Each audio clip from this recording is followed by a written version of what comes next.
Print ಅದೇ ಪುದುಷೆ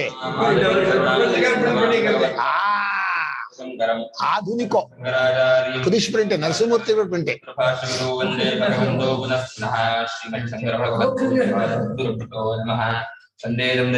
ಷಷ್ಠಿ ತತ್ಪುರುಷ ಷಷ್ಠಿ ತತ್ಪುರುಷ ಮೋಕ್ಷಸ್ಯ ಸನ್ಯಾಸ ಪರಿತ್ಯಾಗ ಅಪ್ಪ ಏ ಕೆಂಬೇಡ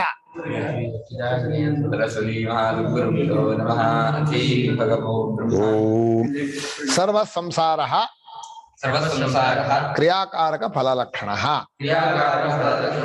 ಸತ್ವರ್ಜಸ್ತಮೋ ಗುಣಾತ್ಮಕ ಅವಿದ್ಯಾ ಪರಿಕಲ್ಪಿತ ಸಮೂಲ ಅನರ್ಥ ಉಕ್ತ. ಭಾಷ್ಯಕಾರರು ಮುಂದಕ್ಕೆ ಪೀಠಿಕೆ ಮಾಡ್ತಾ ಇದ್ದಾರೆ. ಗುಣತ್ರಯ ವಿಭಾಗ ಆಯ್ತು. ಇದಕ್ಕೆ ಸಾಂಖ್ಯರ ಪ್ರಕ್ರಿಯೆಯಂತೆ ಜ್ಞಾನ, ಕರ್ಮ, ಕರ್ತ, ಆದ್ಮೇಲೆ ಬುದ್ಧಿ, ಧೃತಿ, ಸುಖ, ಇನ್ನು 3 ಹೇಳಿದ್ರಲ್ಲ. ಒಟ್ಟು 9 ಮೂರು ಶ್ಲೋಕಗಳಲ್ಲಿ ಹೇಳ್ಕೊಂಡು ಹೋದ್ರು. ಈಗ ಇಷ್ಟೂ ಕ್ರಿಯಾಕಾರಕ ಫಲ, ಇದೆಲ್ಲ ಸಂಸಾರ. ಮನುಷ್ಯನಿಗೆ ಒಂದು ಕೆಲಸ, ಆ ಕೆಲಸಕ್ಕೆ ಬೇಕಾದಂತಹ ಕರ್ತೃಾದಿ 6 ಕಾರಕಗಳು, ಸಾಮಗ್ರಿಗಳು, ವಸ್ತುಗಳು, ಅಲ್ಲಿ ಕರ್ತೃ ಸೇರ್ಕೊಂಬಿಟ್ಟ.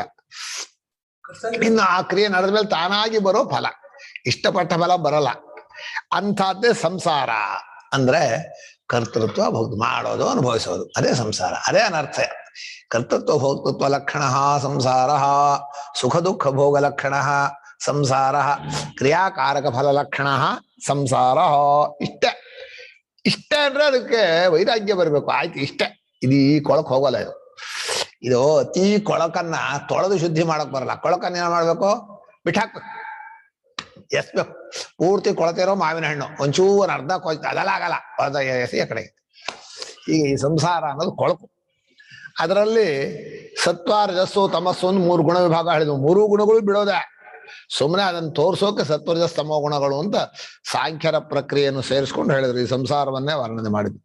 ಇದಿಷ್ಟು ಶುದ್ಧನಾದ ಪರಮಾತ್ಮನಲ್ಲಿ ನಮ್ಮ ತಪ್ಪು ತಿಳುವಳಿಕೆಯಿಂದ ಕಲ್ಪಿತವಾಗಿ ಸತ್ಯತ್ವವನ್ನು ಕೊಟ್ಟದ್ದು. ಕಲ್ಪನಾ ಅನ್ನೋ ಶಬ್ದಕ್ಕೆ ಅಸ್ತಿತ್ವವಿಲ್ಲದಕ್ಕೆ ಅಸ್ತಿತ್ವ ಕೊಡುವುದೇ ಕಲ್ಪನೆ.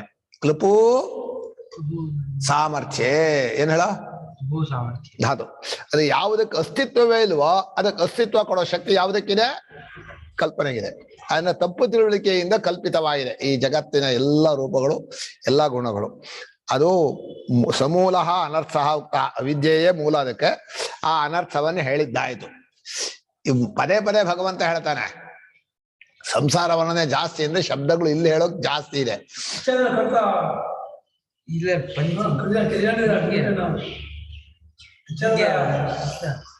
ಸುಮ್ನಿರ. ಕಲ್ಪನೆಯಾಚ ಊರ್ಧ್ವಮೂಲಂ ಇತ್ಯಾದಿನ. ಇದೇ ಸಂಸಾರವನ್ನ 15ನೇ ಅಧ್ಯಾಯದಲ್ಲಿ ಊರ್ಧ್ವಮೂಲಮಧ ಶಾಖಂ ಅಂತ ಹೇಳಿ ಒಂದು ಮರ ಅಂತ ಕಲ್ಪನೆ ಮಾಡಿದ್ರು. ಅದು ಊರ್ಧ್ವ ಅಂದ್ರೆ ವಿಲಕ್ಷಣ ಅಂತ. ವಿಲಕ್ಷಣ ಅಂದ್ರೇನಾ?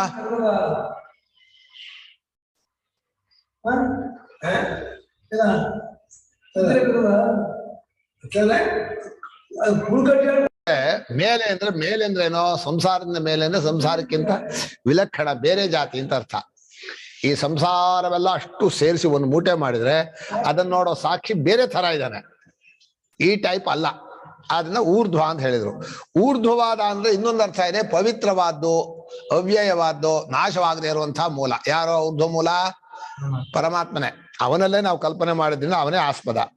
ಆ ವೃಕ್ಷವನ್ನ ತಂಚ, ಇಲ್ಲಿ ತಂಚ ಅಂದ್ರೆ ವೃಕ್ಷ ರೂಪ ಕಲ್ಪನೆ ಇದೆಯಲ್ಲ, ತಂಚ ವೃಕ್ಷಂ ಅಂತ ಮಾಡ್ಕೋಬೇಕು. ಅಸಂಗ ಶಸ್ತ್ರೇಣ ದೃಢೇನ ಚಿತ್ವಾ ತತಃ ಪದಂ ತತ್ ಪರಿಮಾರ್ಗಿತವ್ಯಂ ಇತಿ ಚ ಉಕ್ತಂ. ಅಸಂಗ ಅನ್ನೋ ಶಸ್ತ್ರ ಅಂದ್ರೆ ವೈರಾಗ್ಯವೇ ಒಳ್ಳೆ ಹರಿತಾದ ಕತ್ತಿ. ಬೇಡ, ಬಿಟ್ಟಾಕೋ, ಬಿಡು. ಅಲ್ಲ, ಒಂಚೂರು ಅಡ್ಜಸ್ಟ್ ಮಾಡ್ಕೊಂಡು ಹೋಗ. ಅಡ್ಜಸ್ಟ್ ಇಲ್ಲ ಈ ಸಂಸಾರದಲ್ಲೇ. ಸ್ವಲ್ಪ ಹೊಂದಿಸ್ಕೊಳ್ತೇನೆ, ಸ್ವಲ್ಪ ಕಾಯ್ತೀನಿ, ಇಲ್ಲ ಬಿಡು ಅಂದೇಳಿ ಅಸಂಗ ಶಸ್ತ್ರದ ಗಟ್ಟಿ ಇರ್ಬೇಕಂತೆ. ನಿಶ್ಚಯ ಬಲಿಷ್ಠವಾಗಿರ್ಬೇಕು. ಅಯ್ಯೋ ಪಾಪ, ಅವರಿಗೆ ತೊಂದರೆ ಆಗತ್ತೆ, ಇವರಿಗೆ ಕರ್ತವ್ಯ ಇದೆ, ಇದು ಒಂಚೂರು ಮಾಡ್ಬೇಕು ಅಂತ ಹೇಳಿ ಆ ರೀತಿ ಇಟ್ಕೊಳ್ಳದೆ ಗಟ್ಟಿಯಾದಂಥ ವೈರಾಗ್ಯ ಅಂದ್ರು. ಟೆಂಪ್ರರಿ ವೈರಾಗ್ಯ ಬರುತ್ತೆ ಆ ಕಾಲಕ್ಕೆ. ಅಯ್ಯೋ ಬೇಡ ಕಣ್ರಿ ಇದು ನಾವು ನಮ್ಮಲ್ಲಿ ಹೇಳ್ತಾರಲ್ಲ ಸ್ಮಶಾನ ವೈರಾಗ್ಯ, ಪ್ರಸೂತಿ ವೈರಾಗ್ಯ ಅಂತ ಹೇಳ್ತಾರೆ. ಸತ್ತೋದವ್ರ ಸ್ಮಶಾನ ತಗೊಂಡೋದ್ರೆ ಎಲ್ಲರೂ ಇವಾಗ ಒಂದಲ್ಲ ಒಂದ್ ದಿವಸ ಹೋಗ್ತೀವಿ, ಎಲ್ಲ ಬಿಟ್ಟು ಹೋಗ್ತೀವಿ ಅಂತ ಹೇಳ್ತಾರೆ. ಅಷ್ಟೇ, ಅದು ಟೆಂಪ್ರರಿ. ಪ್ರಸವ ಕಾಲದಲ್ಲಿ ಇನ್ ಗಂಡನೂ ಬೇಡ ಯಾರು ಬೇಡ ಅಯ್ಯೋ ತಂತಿರತ್ತೆ. 6 ತಿಂಗಳಿಲ್ಲ, ಆಯ್ತು ಮುಗೀತು ಕಥೆ. ಹೀಗೆ ಪ್ರಸೂತಿ ವೈರಾಗ್ಯ, ಸ್ಮಶಾನ ವೈರಾಗ್ಯ, ಇನ್ನೊಂದು ವೈರಾಗ್ಯ ಏನ, ಅಭಾವ ವೈರಾಗ್ಯ. ಹೀಗೆ ಈ ರೀತಿಯಾದ ವೈರಾಗ್ಯ ಅಲ್ಲ, ದೃಢೇನ ಅಂದ್ರು. ದೃಢ ಅಂದ್ರೆ ಬಹಳ ಗಟ್ಟಿ ಇರ್ಬೇಕಂತೆ. ಯಾರು ಅಳ್ಳಾಡಿದ್ರು ಯಾರಲ್ಲೂ ಕಾರುಣ್ಯ ತೋರಿಸ್ಬಾರ್ದು. ಅಯ್ಯೋ ಪಾಪ ಅವ್ರಿಗೇನಾಗ್ಬಿಡತ್ತೋ, ಇವ್ರಿಗೆ ಕಷ್ಟ ಪಟ್ಬಿಡ್ತಾರೆ, ಏನಿಲ್ಲ. ನಮ್ಮ ಭಾಗವತದ ಕಥೆ ಇದೆ. ನಾರದರಿಗೆ ಪೂರ್ವ ಜನ್ಮದಲ್ಲಿ ದಾಸಿ ಪುತ್ರನಾಗಿದ್ದ. ಆ ದಾಸಿ ಪಾಪ ಅಮ್ಮ ಬಹಳ ಪ್ರೀತಿಯಿಂದ ಸಾಕ್ತಾ ಇದ್ರು. ಅದೇ ಹಾವು ಕಡು ಸತ್ತೋದು. ಅವರು ನಾರದರು ಹೇಳ್ತಾರೆ, ನಮ್ಮಮ್ಮ ಸದ್ಯ ಒಳ್ಳೇದಾಯ್ತು, ಹಾವಿಂದ ಸತ್ತೋದದ್ದು ಭಗವಂತ ಬಿಡಿಸ್ಬಿಟ್ಟ ಅಮ್ಮನ್ನ ಅಂತ. ಅಂದ್ರೆ ಬಿಟ್ಟು ಹಾಕುವಾಗ ಅದ್ರಲ್ಲಿ ಕರುಣೆನೂ ಇರಬಾರ್ದು. ಆಮೇಲೆ ಆ ವೈರಾಗ್ಯ ಬಂದ ಮೇಲೆ ಆ ಪರಮ ಪದ ಇದೆಯಲ್ಲ, ಪವಿತ್ರವಾದಂತಹ ಸ್ಥಾನ, ಅದನ್ನ ಹುಡ್ಕೋಕ್ ಹೋಗ್ಬೇಕು. ಆ ಕಡೆ ಎಲ್ಲ ಹುಡ್ಕೋದು ಇಲ್ಲೇ, ಅಲ್ಲಿ ಎಲ್ಲ ಸಿಗಲ್ಲ. ತತಃಪದಂ ತತ್ಪರಿಮಾರ್ಗಿತವ್ಯಂ, ಆ ಪರಮ ಪದವನ್ನ ಹುಡುಕಬೇಕು ಅಂತ ಹೇಳಿ ಶಾಸ್ತ್ರಾರ್ಥ ಸಂಗ್ರಹವನ್ನು ಮತ್ತೆ ಮುಂದೆ ಕೆಳ್ಕೋತಾ ಇದ್ದಾರೆ. ಇಲ್ಲೂ ಅದೇ, ತತ್ರ ಚ ಸರ್ವಸ್ಯ ತ್ರಿಗುಣಾತ್ಮಕತ್ವಾತ್ ಸಂಸಾರ ಕಾರಣ ನಿವೃತ್ತಿ ಅನುಪಪತ್ತೌ ಪ್ರಾಪ್ತಾಯಾಂ ಯಥಾ ತನ್ನಿವೃತ್ತಿ ಸ್ಯಾತ್ ತಥಾ ವಕ್ತವ್ಯಂ. ಈ ಪ್ರಪಂಚದಲ್ಲಿ ಎಲ್ಲಿ ಹೋದ್ರೂ ತ್ರಿಗುಣವೇ ಬೇಕು, ಬೇಡ, ಅನುಕೂಲ, ಪ್ರತಿಕೂಲ, ದ್ವಂದ್ವ, ಚೆನ್ನಾಗಿದೆ, ಇನ್ನೂ ಚೆನ್ನಾಗಿದೆ, ಚೆನ್ನಾಗಿಲ್ಲ, ಒಳ್ಳೆಯದು, ಕೆಟ್ಟದ್ದು, ಈ ಸತ್ವರಜಸ್ತಮ ಗುಣಗಳ ಎಲ್ಲಾ ಪದಾರ್ಥಗಳು. ನತದಸ್ತಿ ಪೃಥಿವ್ಯಾಂ ದಿವಿ ದೇವೇಶು ವಾ ಪುನಃ, ಎಲ್ಲೂ ತ್ರಿಗುಣ ಬಿಟ್ಟಿಲ್ಲ. ಅಷ್ಟು ಸಂಸಾರಕ್ಕೆ ಕಾರಣವೇ ಈ ತ್ರಿಗುಣಗಳು. ಕಟ್ಕೊಂಡ್ರೆ ಹಿಡ್ಕೊಂಡ್ಬಿಡುತ್ತೆ. 3 ಹಗ್ಗ ಸೇರಿಸಿ ಹಾಕಿರೋ ಬಂಧನ ಇದೆಯಲ್ಲ, ಬಹಳ ಗಟ್ಟಿ, ಅದು ಕಿತ್ತೋಕ್ಕಾಗಲ್ಲ. ಆದ್ರೆ ಎಲ್ಲೋದ್ರೂ ತ್ರಿಗುಣ ಇದೆ, ಸಂಸಾರಕ್ಕೆ ಕಾರಣ ಹೋಗೋದಿಲ್ಲ. ನೀವೇ ಹೇಳ್ಬಿಟ್ಟಿದ್ದೀರಿ ತ್ರಿಗುಣಾತ್ಮಕವಾಗಿದೆ ಅಂತ, ಎಲ್ಲ ಬಿಡೋಕೆ ಆಗಲ್ಲ ಅಂತ ಅನ್ಸತ್ತೆ. ಈಗ ಅದ್ರ ಬಿಡೋಕೆ ಉಪಾಯವನ್ನ ಮುಂದೆ ಹೇಳಬೇಕು ಅಂತ ಹೇಳಿ ಭಗವಂತ ಯಥಾ ತನ್ನಿವೃತ್ತಿ ಸ್ಯಾತ್, ಹೇಗೆ ನಡ್ಕೊಂಡ್ರೆ, ಹೇಗೆ ಆಚರಣೆ ಇಟ್ಕೊಂಡ್ರೆ ಯಾವುದರಿಂದ ಈ ಸಂಸಾರ ಪೂರ್ಣವಾದ ನಿವೃತ್ತಿ ಆಗತ್ತೆ. ಬರೀ ಬಿಟ್ಟೋದ್ರೂ ಆಗಲ್ಲ. ಆ ಇನ್ನೊಂದೊಂದು ತಿಳ್ಕೊಬೇಕಲ್ಲ, ತಿಳ್ಕೊಂಡಿರ್ತಾರೆ ಹೋಗೋದು. ಅದನ್ನ ತಿಳ್ಕೊಳ್ಳೋಕೆ ದಾರಿ ಹೇಳ್ಬೇಕು. 1ನೇ ಕ್ಲಾಸಿಂದ ಕೊನೆಯವರೆಗೂ, ತತ್ವಜ್ಞಾನಕ್ಕೆ ಅಧಿಕಾರಿ ಆಗೋವರೆಗೂ ಪ್ರಾರಂಭದಿಂದ ಹೇಳಬೇಕು. ಅದಕ್ಕೋಸ್ಕರವಾಗಿ ಅದನ್ನ ಹೇಳ್ತೀನಿ ಅಂದ್ರೆ ಭಗವಂತ ಈಗ ಪ್ರತಿಜ್ಞೆ ಮಾಡ್ತಾ ಇದ್ದಾನೆ. ಈ ಗೀತೆಯಲ್ಲಿ ಸಕಲ ವೇದಾರ್ಥಗಳನ್ನು ಹೇಳ್ಬೇಕಲ್ಲ, ಅದಕ್ಕೋಸ್ಕರವಾಗಿ ಸರ್ವಶ್ಚ ಗೀತಾಶಾಸ್ತ್ರಾರ್ಥ ಉಪಸಂಹರ್ತವ್ಯ. ಅದಕ್ಕೆ ನಾನು ಉಪಸಂಹಾರಾಧ್ಯಾಯ ಅಂದೆ. ಏತಾವಾನೇವ ಚ ಸರ್ವವೇದ ಸ್ಮೃತ್ಯರ್ಥ ಪುರುಷಾರ್ಥಂ ಇಚ್ಛದ್ಭಿಃ ಅನುಷ್ಠೇಯಃ ಇತ್ಯೇವಮರ್ಥಂ ಬ್ರಾಹ್ಮಣ ಕ್ಷತ್ರಿಯ ವಿಷಾಮ್ ಇತ್ಯಾದಿ ಆರಭ್ಯತೆ. ಈಗ ಇಡೀ ಗೀತಾಶಾಸ್ತ್ರಾರ್ಥವನ್ನ ಸಂಗ್ರಹವಾಗಿ ಹೇಳಬೇಕು. ಬರೀ ಗೀತಾಶಾಸ್ತ್ರ ಅಂತ ಅರ್ಥ ಅಲ್ಲ, ಸಕಲ ವೇದಗಳ ಸಕಲ ಸ್ಮೃತಿಗಳ ಸಾರವು ಇಷ್ಟೇ. ನಿಜವಾದ ಪುರುಷಾರ್ಥ ಒಂದೇ, ಅಜ್ಞಾನವನ್ನ ಪರಿಹಾರ ಮಾಡಿ ಪರಮಾರ್ಥ ಸ್ವರೂಪವನ್ನು ತಿಳ್ಕೊಳ್ಳೋದೆ ಪರಮ ಪುರುಷಾರ್ಥ. ಅದನ್ನೇ ಮೋಕ್ಷ ಅಂತ ಹೇಳಿ, ಅದನ್ನೇ ಬ್ರಹ್ಮ ಪ್ರಾಪ್ತಿ ಅಂತ ಹೇಳಿ, ಅದೇ ಸಂಸಾರ ನಿವೃತ್ತಿ ಅಂತ ಹೇಳಿ, ಅದೇ ವಿದ್ಯಾ ಬಾಧೆ ಅಂತ ಹೇಳಿ ಶಬ್ದ ಭೇದ. ಹೀಗೆ ಪುರುಷಾರ್ಥವನ್ನ ಅನುಷ್ಠಾನ ಬಯಸುವಂಥವರು ಇಷ್ಟೇ ಮಾಡಬೇಕು ಅಂತ ಅದಕ್ಕೆ ಒಂದು ಇದನ್ನು ಹೇಳ್ತಾನೆ, ಸೋಪಾನಗಳನ್ನು ಹೇಳ್ತಾನೆ ಭಗವಂತ. ಸಂಗ್ರಹವಾದ ಸೋಪಾನ ಅಂತಾರೆ ಭಾಷ್ಯಕಾರರು. ಇಷ್ಟಾದ್ರೂ ಆಯ್ತಪ್ಪ ಅಂತ ಹೇಳಿ ಇದಕ್ಕೋಸ್ಕರವಾಗಿ 4 ವರ್ಣ ವ್ಯವಸ್ಥೆ, ಅವರವರ ಕರ್ಮ, ಅದನ್ನ ಕರ್ಮವನ್ನು ಮಾಡೋ ಕ್ರಮ, ಆದ್ಮೇಲೆ ಅದರಿಂದ ಆಗುವ ಚಿತ್ತಶುದ್ಧಿ, ಆ ಭಗವದ್ ಭಕ್ತಿ, ತತ್ವಜ್ಞಾನ ಅಂತ ಕ್ರಮವಾಗಿ ಎಲ್ಲವನ್ನು ಹೇಳ್ತಾರೆ. ಈ ಇಲ್ಲಿ ಹೇಳಿರೋ ಬ್ರಾಹ್ಮಣ ಕ್ಷತ್ರಿಯ ವಿಷಯ ಅನುವಾದ ರೂಪ. ಇದು ವರ್ಣ ವಿಭಾಗ ಇದೆಯಲ್ಲ, ಇದು ವ್ಯಕ್ತಿಯಿಂದ ಮಾಡ್ಕೊಂಡದ್ದಲ್ಲ. ಇದು ಸಮಾಜದ ವ್ಯವಸ್ಥೆ ಇರೋದೇ ಹಾಗೆ. ಪರಮಾತ್ಮ ವೇದಗಳೇ ಈ ರೀತಿ 4 ವರ್ಣ ವಿಭಾಗ ಇದೆ. ಇದನ್ನು 2 ಭಾಗ ಮಾಡ್ಕೋಬೇಕು. ಒಂದು ಅಂತಃಕರಣ ಪ್ರಧಾನ, ಇನ್ನೊಂದು ಹೊರಗಡೆ ಸಾಮಾಜಿಕ ವ್ಯವಸ್ಥಾ ಪ್ರಧಾನ. ಸಾಮಾಜಿಕ ವ್ಯವಸ್ಥಾ ಪ್ರಧಾನ ಜನ್ಮದಿಂದಲೇ ಹಿಡ್ಕೋಬೇಕು. ಹುಟ್ಟಿನಿಂದಲೇ ಬ್ರಾಹ್ಮಣ, ಹುಟ್ಟಿನಿಂದಲೇ ಕ್ಷತ್ರಿಯ, ಹುಟ್ಟಿನ ಸಾಮಾಜಿಕ ವ್ಯವಸ್ಥೆ ಹಾಗೆ. ಯಾಕಂದ್ರೆ ಊಟ, ವಿವಾಹ, ಈ ವಂಶ, ಕುಲ ಇದೆಲ್ಲ ಹುಟ್ಟಿನಲ್ಲೇ ಇಟ್ಕೊಳ್ಳೋದು ನಾವು. ಗುಣದಿಂದ ಇಟ್ಕೊಂಡ್ಬಿಟ್ರೆ ಒಬ್ಬೊಬ್ಬ ಒಂದೊಂದ್ ದಿವಸ ಒಂದೊಂದ್ ಆಗ್ಬಿಡ್ತಾನೆ. ನನಗೆ ಇವನು ಬ್ರಾಹ್ಮಣ ಅನಿಸ್ತಾನೆ, ಇವನು ಕ್ಷತ್ರಿಯ ಅನಿಸ್ತಾನೆ ಅಂತ ಹೇಳಿ ಯಾರು ಬ್ರಾಹ್ಮಣರಲ್ಲ, ಯಾರು ಕ್ಷತ್ರಿಯರಲ್ಲ. ಇಲ್ಲಿ ಹೇಳೋದು ಅಧ್ಯಾತ್ಮ ಜ್ಞಾನಕ್ಕೋಸ್ಕರ. ಇದು ಮನಃಪ್ರಧಾನವಾಗಿ. ಈ ಬ್ರಾಹ್ಮಣ, ಕ್ಷತ್ರಿಯ, ವೈಶ್ಯ, ಶೂದ್ರ 4 ವರ್ಣ ವಿಭಾಗ ನಮ್ ಗುರು ಹೇಳ್ತಾ ಇದ್ರು. ಪ್ರತಿ ವ್ಯಕ್ತಿಯಲ್ಲೂ 4 ಇದೆ. ವ್ಯಕ್ತಿಯು 4 ಕೆಲಸ ಮಾಡೋಕ್ಕಾಗಲ್ಲ ಅಂತ ಹೇಳಿ ಸಾಮಾಜಿಕ ವ್ಯವಸ್ಥೆಗೆ 4 ವರ್ಣ ಅಂತ ಮಾಡ್ಕೊಂಡ್ರು. 4 ವರ್ಣವು ಹುಟ್ಟಿನಿಂದಲೇ ಇಟ್ಕೊಂಡಿರೋದು. ಅದ್ ಹ್ಯಾಕ್ ಸರಿ, ನೀವು ಪ್ರಶ್ನೆ ಮಾಡೋ ಹಾಗಿಲ್ಲ. ನಾನು ಹುಟ್ಟಿಂದ ಹೆಣ್ಣಾಗಾತೆ ಅಂತಂದ್ರೆ ಇಟ್ಕೊಂಡಿದ್ದಾರೆ. ನನ್ನನ್ನು ಯಾಕೆ ಹೆಣ್ಣು ಅಂತ ಕರೀತಾರೆ ಅಂದ್ರೆ ಅಷ್ಟೇ, ಅದಕ್ಕೇನು ಮಾಡೋಕ್ಕಾಗಲ್ಲ. ನಮ್ಮ ಗುರುಗಳೊಬ್ಬರು ಹೇಳೋರು, ಸ್ವಾಮಿ ಭತ್ತದಲ್ಲೇ ಅನೇಕ ಜಾತಿ ಇದೆ, ಯಾಕ್ರಿ ಹಾಗೆ ಅಂತ ಕೇಳಿದ್ರೆ ಇದೆಯಪ್ಪ, ಏನು ಮಾಡಕ್ಕಾಗತ್ತ, ಅದನ್ನೇನು ಹೆಚ್ಚು ಕಮ್ಮಿ ಅಂತ ಹೇಳಲಿಲ್ಲ, ಹುಟ್ಟಿನಿಂದ ಬಂದದ್ದು ಅಂತ ಅಷ್ಟೇ ಹೇಳಿದ್ದಾರೆ. ಗುರು ತಿಳಿಯೋದು ಸುಲಭ. ಅಪ್ಪ ಅಮ್ಮ ಇಬ್ಬರು ಬ್ರಾಹ್ಮಣರಾಗಿ ಮಗನು ಬ್ರಾಹ್ಮಣನಾಗ್ತಾನೆ, ಅಪ್ಪ ಅಮ್ಮ ಇಬ್ಬರು ಕ್ಷತ್ರಿಯರಾದ್ರೆ ಕ್ಷತ್ರಿಯನಾಗ್ತಾನೆ. ಆ ರೀತಿ ವಂಶದಿಂದ, ಕುಲ, ಇದರಿಂದ 4 ವರ್ಣಗಳನ್ನು ಮಾಡಿದ್ರು. ಇನ್ನು ಉಪಜಾತಿ ಮಾಡ್ಲಿಲ್ಲ. ನಾವು ಬೊಬ್ಬೂರ್ ಕಮ್ಮೆನ ಅಲ್ಲ, ಚಿರುಕು ಮಾಡೋಣ, ಬಲಕ ಮಾಡೋಣ ಅಂತದ. ನಿಂದೇನೋ ಬ್ರಾಹ್ಮಣದ ಲೇ ತೆಲುಗು ಮಾತಾಡ್ತೀಯಲ್ಲ, ಹೇಳ. ಬೆಡಗನಾಡು ಬ್ರಾಹ್ಮಣರು ಅಲ್ವನ? ಮುಲುಕನಾಡ.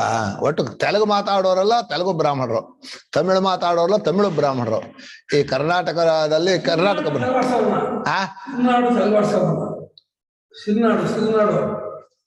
ಗೊತ್ತಿಲ್ಲ.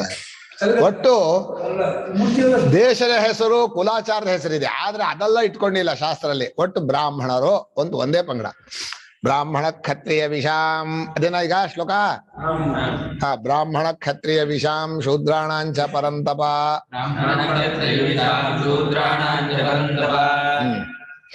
ಕರ್ಮಾಣಿ ಪ್ರವಿಭಕ್ತಾನಿ ಸ್ವಭಾವ ಪ್ರಭವೈರ್ಗುಣೈಃ. ಬ್ರಾಹ್ಮಣ ಕ್ಷತ್ರಿಯ ವಿಷಾಂ ಶೂದ್ರಾಣಾಂಚ ಪರಂತಪ. ಕರ್ಮಾಣಿ ಪ್ರವಿಭಕ್ತಾನಿ ಸ್ವಭಾವ ಪ್ರಭವೈರ್ಗುಣೈಃ. ಬ್ರಾಹ್ಮಣ ಕ್ಷತ್ರಿಯ ವಿಷಾಂ ಶೂದ್ರಾಣಾಂ ಚ ಪರಂತಪ. ಕರ್ಮಾಣಿ ಪ್ರವಿಭಕ್ತಾನಿ ಸ್ವಭಾವ ಪ್ರಭವೈಃ ಗುಣೈಃ. ಇಲ್ಲಿ 4 ವರ್ಣಗಳ ಹೆಸರು ಹೇಳಿದ್ದಾರೆ. ಬ್ರಾಹ್ಮಣ ಕ್ಷತ್ರಿಯ ವಿಷಾಂ. ವಿಷಾಂ ಯಾವ ವಿಭಕ್ತಿಯ? ದ್ವಿತೀಯ ಏಕವಚನವ? ಷಷ್ಠಿ ಭೋಜನ. ಏಕವಚನ ಏನಾಗಾರೆ? ಬ್ರಾಹ್ಮಣ ಕ್ಷತ್ರಿಯ. ಬ್ರಾಹ್ಮಣಾಶ್ಚ ಕ್ಷತ್ರಿಯಾಶ್ಚ ಬಿಡ್ಚಲ್ಲ, ವಿಶಾಶ್ಚಲ,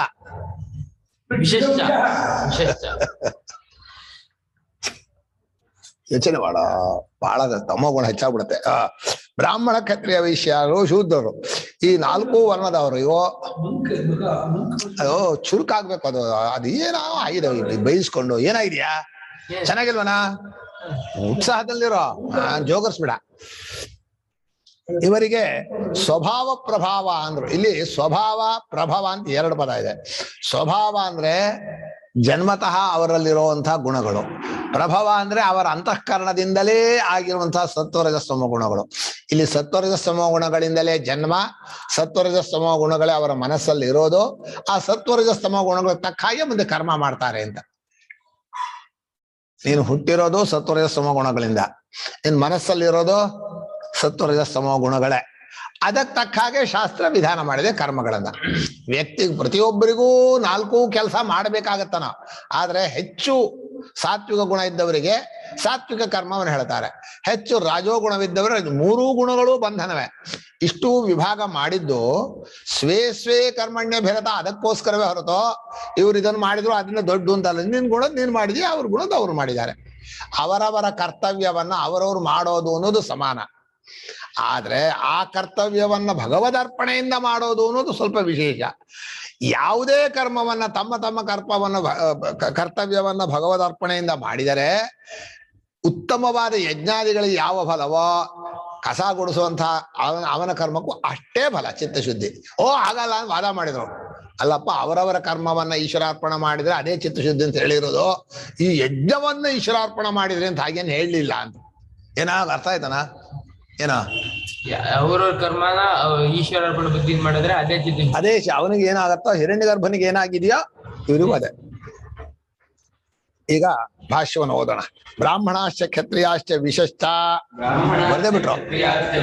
ಬ್ರಾಹ್ಮಣ ಕ್ಷತ್ರಿಯ ವಿಷಃ ತೇಷಾಂ ಬ್ರಾಹ್ಮಣ ಕ್ಷತ್ರಿಯ ವಿಷಾಂ ಶೂದ್ರಾಣಾಂಚ ಶೂದ್ರಾಣಾಂ ಅಸಮಾಸಕರಣಂ ಏಕಜಾತಿತ್ವೇ ಸತಿ ವೇದಾನಧಿಕಾರಾತ್. ಇಲ್ಲಿ ವೇದಕ್ಕೆ ಅಧಿಕಾರವಿಲ್ಲ ಅವರಿಗೆ, ಯಾಕಂದ್ರೆ ಅವರ ಕರ್ಮ ಅವರ ಸ್ವಭಾವ ಆಗಿದೆ ಅಂತ.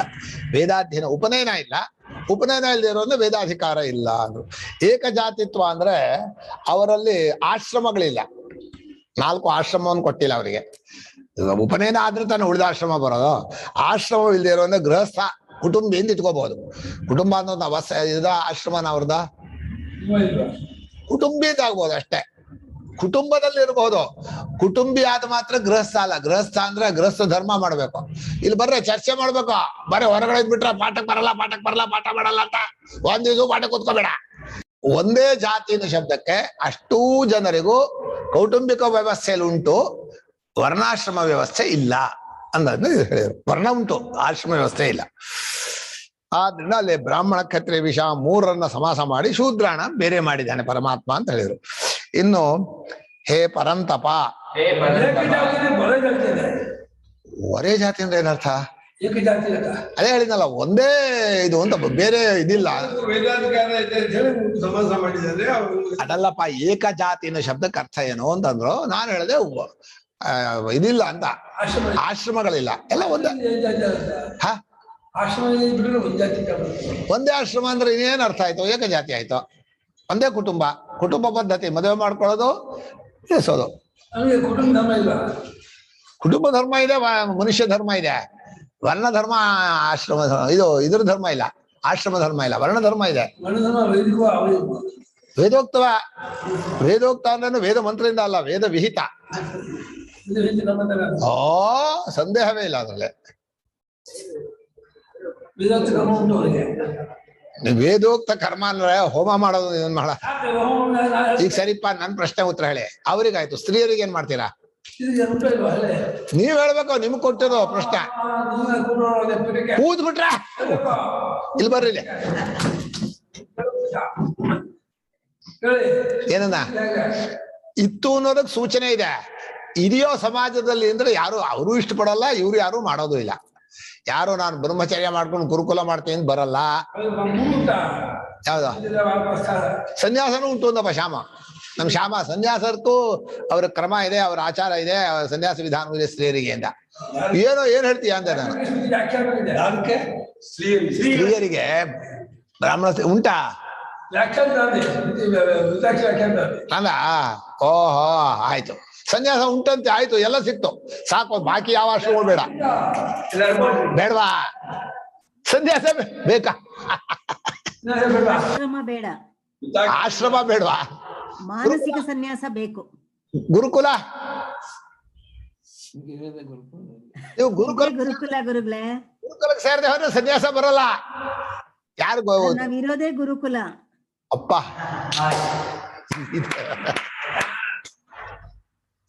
ಆಯ್ತಮ್ಮ. ಕರ್ಮಾಣಿ ಪ್ರವಿಭಕ್ತಾನಿ ಇತರೇತರ ವಿಭಾಗೇನ ವ್ಯವಸ್ಥಾಪಿತಾನಿ. ಅವರವರ ದೇಹೇಂದ್ರಿಯ ರಚನೆಗಳಲ್ಲಿರುವ ಗುಣಗಳಿಗೆ ತಕ್ಕಂತೆ ಶಾಸ್ತ್ರವು ಕರ್ಮಗಳನ್ನು ವಿಭಾಗ ಮಾಡಿದೆ ಎಂದ್ರು. ಇದರಲ್ಲೂ ಒಂದು ವಿಶೇಷ ಇದೆ. ದೇಹೇಂದ್ರಿಯ ಒಬ್ಬನೇ ಎಲ್ಲಾ ಆಶ್ರಮ ಎಲ್ಲಾ ವರ್ಣದ ಕರ್ಮ ಮಾಡೋದು ಅಂದ್ರೆ, ಒಬ್ಬನೇ ಎಲ್ಲ ಅಡಿಗೆನ ಮನೆಯಲ್ಲಿದ್ದರು ಒಬ್ಬೊಬ್ರು ತಮ್ಮ ಸೇರಿ ಎಲ್ಲ ಒಟ್ಟಿಗೆ ಒಂದು ಅಡಿಗೆ ಮಾಡಿದ್ರೆ ಹೇಗೋ ಹಾಗಾಗತ್ತೆ. ಎಲ್ಲ ಇಷ್ಟಿಷ್ಟು ಉಪ್ಪು ಹಾಕ್ಬೇಕು, ಎಲ್ಲ ಇಷ್ಟಿಷ್ಟು ಬೇಳೆ ಹಾಕ್ಬೇಕು, ಎಲ್ರೂ ಮಾಡ್ಬೇಕಲ್ಲ. ಆ ಅಡಿಗೆ ಯಾರು ಊಟ ಮಾಡಕ್ ಬರಲ್ಲ. ಯಾವರೇ ಊಟ ಅಡಿಗೆ ಮಾಡ್ಬೇಕು, ಇವರೇ. ಇದು ಒಂದು ರೀತಿ ಏನಾಗಿದೆ ಅಂದ್ರೆ ಕಸುಬು ಅಂತ ಹೇಳ್ತೀವಲ್ಲ, ಕುಲವೃತ್ತಿ. ಆ ಮಾಡಿದವರ ಮೈ ರಕ್ತದಲ್ಲಿ ಇರುತ್ತದು. ನಮ್ಮಲ್ಲಿ ಹೇಳೋರು ಮಲಯಾಳಂ ಬಡಗಿ ಮಾಡಿದ್ರೆ ಚೆನ್ನಾಗಿ ಮಾಡ್ತಾನೆ ಅಂತ. ಯಾಕೆಂದ್ರೆ ಅವರು ಕಸುಬಲ್ಲಿ ಪರಂಪರೆಯಿಂದ ಬಂದಿದೆ. ಆ ಮಕ್ಕಳಲ್ಲಿ ಆ ಗುಣ ಇರುತ್ತೆ ಅಂತ. ಹಾಗೆ ಯಾರ್ಯಾರು ಯಾವ್ಯಾವ್ದನ್ನ ಮಾಡ್ಕೊಂಡು ಬಂದ ಅಭ್ಯಾಸ ಇರುತ್ತೋ ಅದು ಮುಂದಿನವರಿಗೆ ಅದನ್ನ ಕೊಡ್ತಾರೆ. ಅವರ ದೇಹ ರಚನೆ ಅದಕ್ಕೆ ತಕ್ಕಾಗಿದೆ. ಆದ್ರಿಂದ ಸ್ತ್ರೀಯರ ರಕ್ಷಣೆ ಆ ದೃಷ್ಟಿಯಲ್ಲಿ ಅವ್ರ ಮನೇಲಿ ಇರೋದು ಒಳ್ಳೇದು. ರಕ್ಷಣೆ ದೃಷ್ಟಿಯಿಂದ ಮನೇಲಿ ಇರೋದು ಒಂದು ಇಟ್ಕೊಂಡು ಸ್ತ್ರೀ ಸ್ವಾತಂತ್ರ್ಯ ಬರತ್ತೆ ಅಂತ ಗಲಾಟೆ ಮಾಡ್ತಾರೆ. ಸ್ವಾತಂತ್ರ್ಯ ರಕ್ಷಣೆ ಇಲ್ಲ ಅಂತ ಹೇಳಿದ್ದಲ್ಲಿ, ಸ್ವಾತಂತ್ರ್ಯವೇ ಇಲ್ಲ ಅಂತ ಹೇಳಿಲ್ಲ. ನಿಜ ಹೇಳಿದ್ರೆ ಮನೇಲಿ ಹೆಚ್ಚು ಸ್ವಾತಂತ್ರ್ಯ ಹೆಂಗಸರಿಗೆ ಸಹಿ. ಅವ್ರು ಹೇಳಿದಾಗ ಏನಮ್ಮ ಏನ್ ಮಾಡೋಣ ಅಂತ ಈ ಕೈ ಮುಗಿದ್ಕೊಂಡು ಕೇಳ್ತಾ ಇರ್ತಾರೆ. ಹೊರಗಡೆ ಬಂದ್ಮೇಲೆ ನಾನೇ ಮಾಡಿದ್ದು ಅಂತಾರೆ. ಎಂಥದ್ದು ಇಲ್ಲ, ಏನು ಮಾಡಲ್ಲ ಇವರು. ಗೊತ್ತಾಗ್ಬಿಡ್ತು ರಹಸ್ಯ. ಗೃಹಸ್ಥ ಜೀವನದ ಅನುಭವ ಏನಪ್ಪಾ ಅಂದ್ರೆ ಎಲ್ಲ ನಿಮ್ದೇ ಅಂದ್ರೆ ಆ ಬದುಕೊಂಡು ಆ ಗೃಹಸ್ಥ ಏನೋ ಒಂಚೂರು ಬಾಲ ಬಿಚ್ಚದ ಅಂದ್ರೆ ಕಟ್ ಟಕ್ ಅಂದ್ಬಿಡ್ತಾರೆ. ಮುಗದೆ ಹೋಯ್ತು. ನೀವು ಹಾಗಂದ್ರೆ ಏನಂತ ಅನುಭವ ಬದಲಾಗಲ್ಲ. ಎಲ್ಲ ಗಂಡಸರಿಗೂ ಇರೋ ಅನುಭವ. ನೀವು ಗಂಡಸರಾಗಿದ್ರೆ ಗೊತ್ತಾಗೋದು ಅಷ್ಟಪ್ಪ. ಏನ್ ಮಾಡಿದ್ರು ಬದಲಾಗೋರು ಇವರೇ ಪಾಪ. ಆಯ್ತು ಅಂತ ಹೊಂದಾಣಿಕೆ ಆಗ್ಬೇಕಲ್ಲ. ಹೊಂದಾಣಿಕೆ ಅಂದ್ರೆ ಯಾರೋ ಒಬ್ರು ಸೋಲ್ಬೇಕು, ಯಾರೋ ಒಬ್ರು ಅನುಸರಣೆ ಮಾಡ್ಬೇಕು. ಏನ್ ಮಾಡೋದು?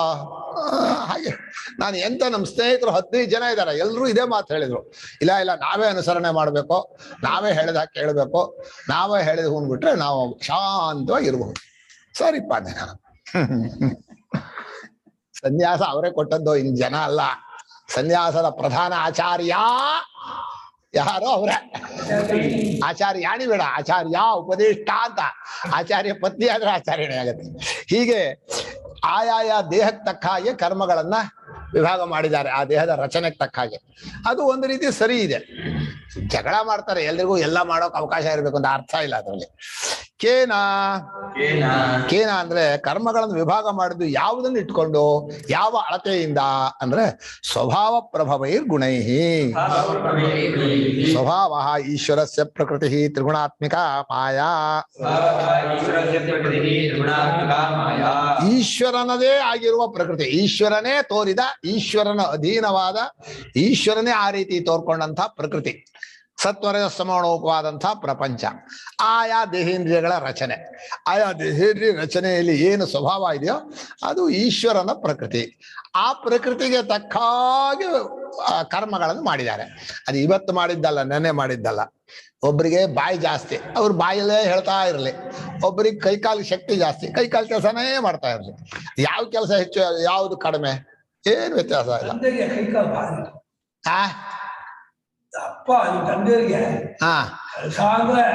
ಹಾಗಿರ್ಬೇಕಪ್ಪ. ಆರೋಗ್ಯ ಇರ್ಬೇಕು ಅಂದ್ರೆ ಚೆನ್ನಾಗಿ ಕೆಲಸ ಮಾಡ್ಬೇಕು. ನಮ್ಗೆ ಬಹಳ ಇಷ್ಟ. ಆಗೋಲ್ಲ ಅನ್ನೋ ವಿಷಯ ಬೇರೆ.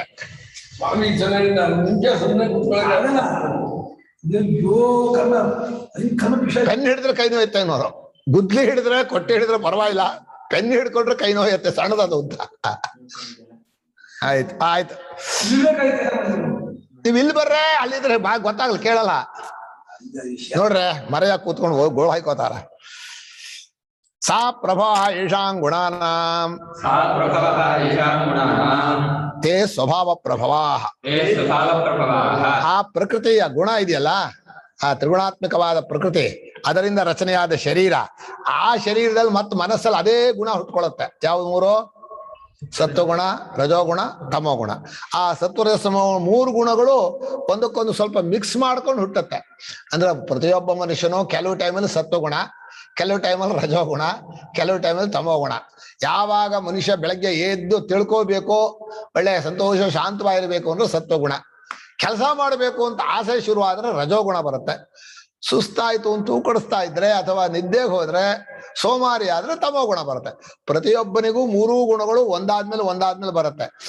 1 ಗುಣ ಇದ್ರೆ ಇನ್ 2 ಗುಣ ಇರೋಲ್ಲ. ಸತ್ವಗುಣ ಇದ್ದ ಬಾಕಿದ್ 2 ಇರಲ್ಲ. ಆದ್ರೆ ಸತ್ವಗುಣಕ್ಕೂ ತಮೋ ಗುಣಕ್ಕೂ ಸ್ವಲ್ಪ ಹತ್ರ ಇರುತ್ತೆ. ಸತ್ವ ತಿಳ್ಕೊಳ್ಳುವಾಗ್ಲೂ ಕೈಕಾಲ ಕೂತಿರ್ತಾನೆ, ತಮೋ ಗುಣದಲ್ಲೂ ಹಾಗೆ ಇರುತ್ತೆ. ಆದ್ರಿಂದ ಸತ್ವಗುಣ ಕೇಳೋ ಕೂತಾಗ ವೇದಾಂತದಲ್ಲಿ ತಮೋಗುಣ ಹೊರಟೋಗ್ಬಿಡ್ತಾರೆ. ರೇ ಇಲ್ಲೇ ಬಹಳ ಚೆನ್ನಾಗಿದೆ. ಭಗವಂತ ಮಾಡಿರೋ ಮಾಯೆ ಇದು, ಅದ್ಭುತ. ಹೀಗೆ ಈ ಗುಣಗಳಿಗೆ ತಕ್ಕ ಹಾಗೆ ಹಿಂದಿನವರೇ ಅವರವರ ಶರೀರ ಅಂತಃಕರಣಕ್ಕೆ ಇಂತಿಂಥ ಕರ್ತವ್ಯ ಅಂತ ಹೇಳಿದ್ರು. ನೀನು ಇದನ್ನು ಪ್ರಧಾನವಾಗಿ ಇಟ್ಕೊ, ಹೀಗೆ ಮಾಡು ಅಂತ. ತೈ ಶಮಾದೀನಿ ಕರ್ಮಾಣಿ ಪ್ರವಿಭಕ್ತಾನಿ ಬ್ರಾಹ್ಮಣಾದೀನ. ಮುಂದಿನ ಶ್ಲೋಕದಲ್ಲಿ ಶಮಾದಿ ಗುಣಗಳನ್ನ ಬ್ರಾಹ್ಮಣಾದಿ ವರ್ಣಗಳಿಗೆ ಕ್ರಮವಾಗಿ ಹಂಚಿದ್ದಾರೆ. ಇದರಲ್ಲಿ ವ್ಯಕ್ತಿಯ ಸೌಲಭ್ಯವೂ ಇದೆ, ಸಮಾಜದ ರಕ್ಷಣೆಯೂ ಇದೆ, ಕುಟುಂಬಕ್ಕೂ ಇದೆ, ವೃತ್ತಿಯೂ ಇದೆ. ಬಹಳ ಕಷ್ಟ. ಒಂದೇ ಕೆಲಸ, ನಿನಗೆ ವೃತ್ತಿಯೂ ಆಗಬೇಕು, ಸಾಮಾಜಿಕ ವ್ಯವಸ್ಥೆ ಆಗಬೇಕು, ನಿನ್ನ ದಾರಿ ಇದೆಯಲ್ಲ ಮುಖ್ಯ ಮಾರ್ಗ, ಅದಕ್ಕೆ ಸಾಧನವೂ ಆಗಬೇಕು, ಕುಟುಂಬವೂ ಚೆನ್ನಾಗಿ ಉಳ್ಕೋಬೇಕು. ಈ 4 ಆಗ್ಬೇಕು ಅಂದ್ರೆ ಈ ತರ ಇರ್ಬೇಕು ಅಂದ್ರೆ ಅವರು ಒಬ್ಬ ತಪ್ಪಿಬಿಟ್ರೆ ಕೆಟ್ಟೋಗ್ಬಿಡತ್ತೆ ಇಡೀ ವ್ಯವಸ್ಥೆ, ಸಾಮಾಜಿಕ ವ್ಯವಸ್ಥೆ ಕೆಟ್ಟೋಗುತ್ತೆ. ಒಂದಕ್ಕೆ ಈ ಸಾಮಾಜಿಕ ವ್ಯವಸ್ಥೆ ದೊಡ್ಡದು. ಈಗ ಸಮಾಜ ಅಂದ್ರೆ ಈ ಇದೆಲ್ಲ ಇಲ್ದೆ, ಯಾವ ಒಂದು ಸರಿಯಾದ ಆಚಾರ ವಿಚಾರ ಧರ್ಮ ಅಂತ ಇಲ್ದೆ ಸುಮ್ಮನೆ ಒಂದಷ್ಟು ಜನ ಸೇರ್ಕೊಂಡು ಸಂತೆಯಲ್ಲಿ ಕೂತ್ಕೊಂಡು ವ್ಯಾಪಾರ ಮಾಡಿದಾಗ ಜನ ಇದ್ರೆ ಅದು ಸಮಾಜ ಅಲ್ಲ, ಅದು ಸಮಾಜ. ಪಶುಗಳ ಹಿಂಡು ಅಂತ ನಮ್ಮ ವ್ಯಾಕರಣದವ್ರು ಹೇಳ್ತಾರೆ. ಪ್ರಾಣಿಗಳ ಗುಂಪಿಗೆ ಸಮಾಜ ಅನ್ನಲ್ಲ. ದನಗಳ ಗುಂಪು, ಜಿಂಕೆಗಳ ಗುಂಪು, ಕುರಿಗಳ ಗುಂಪು, ಆಡುಗಳ ಗುಂಪು ಇದೆಯಲ್ಲ, ಅದು ಏನೋ ಸಮಾಜ. ದೀರ್ಘ ಇಲ್ಲ, ಸಮಾಜ. ಅಜಧಾತುವಿಗೆ ಅಜಗತಿ ಕ್ಷೇಪಣೆ ಹೋಗೋದಕ್ಕೆ ಘೈ ಬರಬೇಕಾದ್ರೆ ವ್ಯವಸ್ಥೆ ಇರಬೇಕು ಅಂದ್ರು ಸೂತ್ರಕಾರರು. ಪಾಣಿನಿಯವರು ಹೇಳಿದ್ದು. ಹೀಗೆ ಬ್ರಾಹ್ಮಣಾದಿಗಳಿಗೆ ಈ ರೀತಿ ಹಂಚಿದ್ದಾರೆ. ಅಥವಾ ಬ್ರಾಹ್ಮಣ ಸ್ವಭಾವಸ್ಯ ಸತ್ವಗುಣ ಪ್ರಭವ ಕಾರಣಂ. ಆ ಸತ್ವಗುಣಕ್ಕೆ ತಕ್ಕ ಹಾಗೇ ಮಾಡಿದ್ರು ಅಂದ್ರು. ಅಲ್ಲ, ಸತ್ವಗುಣ ಹಿಂದಿನ ಜನ್ಮದಲ್ಲಿ ಬಲಿಷ್ಠವಾದ ಪ್ರಾರಬ್ಧದಲ್ಲಿದ್ರೆ ಆ ಸತ್ವಗುಣ ಪ್ರಾರಬ್ಧದಿಂದ ಬ್ರಾಹ್ಮಣನಾಗಿ ಹುಡ್ತಾನೆ ಹಾಗಾರು ಅರ್ಥ ಮಾಡಿ. ಬರೀ ಸತ್ವಗುಣ ತುಂಬಾ ಚೆನ್ನಾಗಿರ್ಬೇಕು, 70% ಇರ್ಬೇಕು, ರಜೋಗುಣ ಇರಲ್ಲ ಅಂತಿಲ್ಲ. ಏನಪ್ಪ ಸತ್ವಗುಣ ಅಂತೀವಿ ನಾವು, ಇದೆಲ್ಲ ಸತ್ವಗುಣವಾ? ಏನ ಸತ್ವಗುಣದಿಂದ ಹುಟ್ಟಿದ್ಯಾ ಇಲ್ವಾ? ತಮೋಗುಣದಿಂದ ಹುಟ್ಬಿಟ್ಟಿದ್ಯಾ? ಯಜ್ಞ ತಮೋಗುಣನ ಬೇರೆ. ಈ ಬ್ರಾಹ್ಮಣಾದಿಗಳು ಸತ್ವಗುಣದಿಂದ ಹುಡ್ತಾರೆ.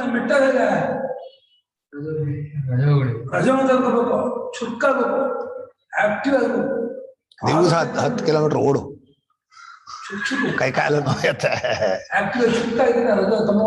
ತಥಾ ಕ್ಷತ್ರಿಯ ಸ್ವಭಾವಸ್ಯ ಸತ್ವೋಪಸರ್ಜನಂ ರಜಃ ಪ್ರಭವಃ. ಒಂದು 25% ಸತ್ವಗುಣ, ಇನ್ನು 75% ರಜೋಗುಣ. ಸತ್ವ ಉಪಸರ್ಜನ ಅಂದ್ರೆ ಕಡಿಮೆ ಸತ್ವ, ರಜೋಗುಣ ಜಾಸ್ತಿ ಇದ್ರೆ ಅದು ಕ್ಷತ್ರಿಯರ ಸ್ವಭಾವ. ನಮಗೂ ಕೆಲವು ಸಲ ಹಾಗಾಗತ್ತೆ, ಆದ್ರೆ ಹುಟ್ಟೆ ಅದರಿಂದ ಆಗಿದೆ ಅಂತಾರೆ ಅವರು. ಅವರ ಪ್ರಾರಬ್ಧವೇ ಹಾಗಿರುತ್ತೆ, ಆ ದೇಹೇಂದ್ರಿಯಗಳು ತಕ್ಕ ಹಾಗೆ ರಚನೆ ಆಗತ್ತೆ ಅಂತ. 2 ಕಡೆ ಗುಣ ಹಾಕ್ಬೇಕು. ಪ್ರಾರಬ್ಧದಿಂದ ಹುಟ್ಟಿದ ದೇಹದಲ್ಲೂ ಆಗಿದೆ, ಇವ್ರ ಮುಂದೆ ಮಾಡ್ಬೇಕಾದ್ದು ಅದೇ ತರ, ಅದಕ್ಕೆ ತಕ್ಕಾದಂತಹ ಕರ್ಮ. ಅದು ಬೇರೆ. ಈಗ ಅದಕ್ಕೆ ಒಬ್ಬೊಬ್ಬರಲ್ಲೂ 4 ಗುಣ ಇರುತ್ತೆ, ಇದು ಎಲ್ಲ ಇರುತ್ತೆ. 4 ಕರ್ಮಗಳು ಒಬ್ಬೊಬ್ರು ಮಾಡ್ಬೇಕು ಅಂತ ಹೇಳಿ ಆಯ್ತಲ್ಲ. ಇವಾಗ ಕ್ಷತ್ರಿಯನಾದವನೋ ಸತ್ವಗುಣದ್ ಮಾಡಬಾರದು ಅಂತಿಲ್ಲ. ಅದು ಯಾರು ಗುಣದಿಂದ ಬ್ರಾಹ್ಮಣನಾಗೋದು ಸತ್ವರ್ಜ ಸಂಬಂಧ ಅದು ಬೇರೆ, ಹುಟ್ಟಿನಿಂದ ಆಗಿರೋದು ಬೇರೆ. ಹುಟ್ಟಿನಿಂದ ಆಗಿರೋದು ಈ ವಂಶ ಇದಕ್ಕೆಲ್ಲ ಬೇಕಾಗತ್ತೆ, ಇಲ್ಲವರ ವ್ಯವಸ್ಥೆ ಆಗಲ್ಲ. ಸಾಮಾಜಿಕ ವ್ಯವಸ್ಥೆ ವಂಶಕ್ಕೆಲ್ಲ ಹುಟ್ಟಿನಿಂದ ಇಟ್ಕೋಬೇಕು. ಇವನ ಅಧ್ಯಾತ್ಮ ಮಾರ್ಗಕ್ಕೆ ಗುಣದಿಂದ ಇಟ್ಕೋಬೇಕು. ನಾನು ಅಧ್ಯಾತ್ಮ ದಾರಿಯಲ್ಲಿ ಒಳ್ಳೆ ಗುಣ ಸಂಪನ್ನಾಗಿ ಶಮದಮಾನಿ ಸಂಪನ್ನ ಆಗ್ಬೋದು, ಯಾರು ಬೇಕಾದ್ರೂ ಆಗ್ಬೋದು, ಅದು ಇವರೇ ಅವರೇ ಅಂತಿಲ್ಲ.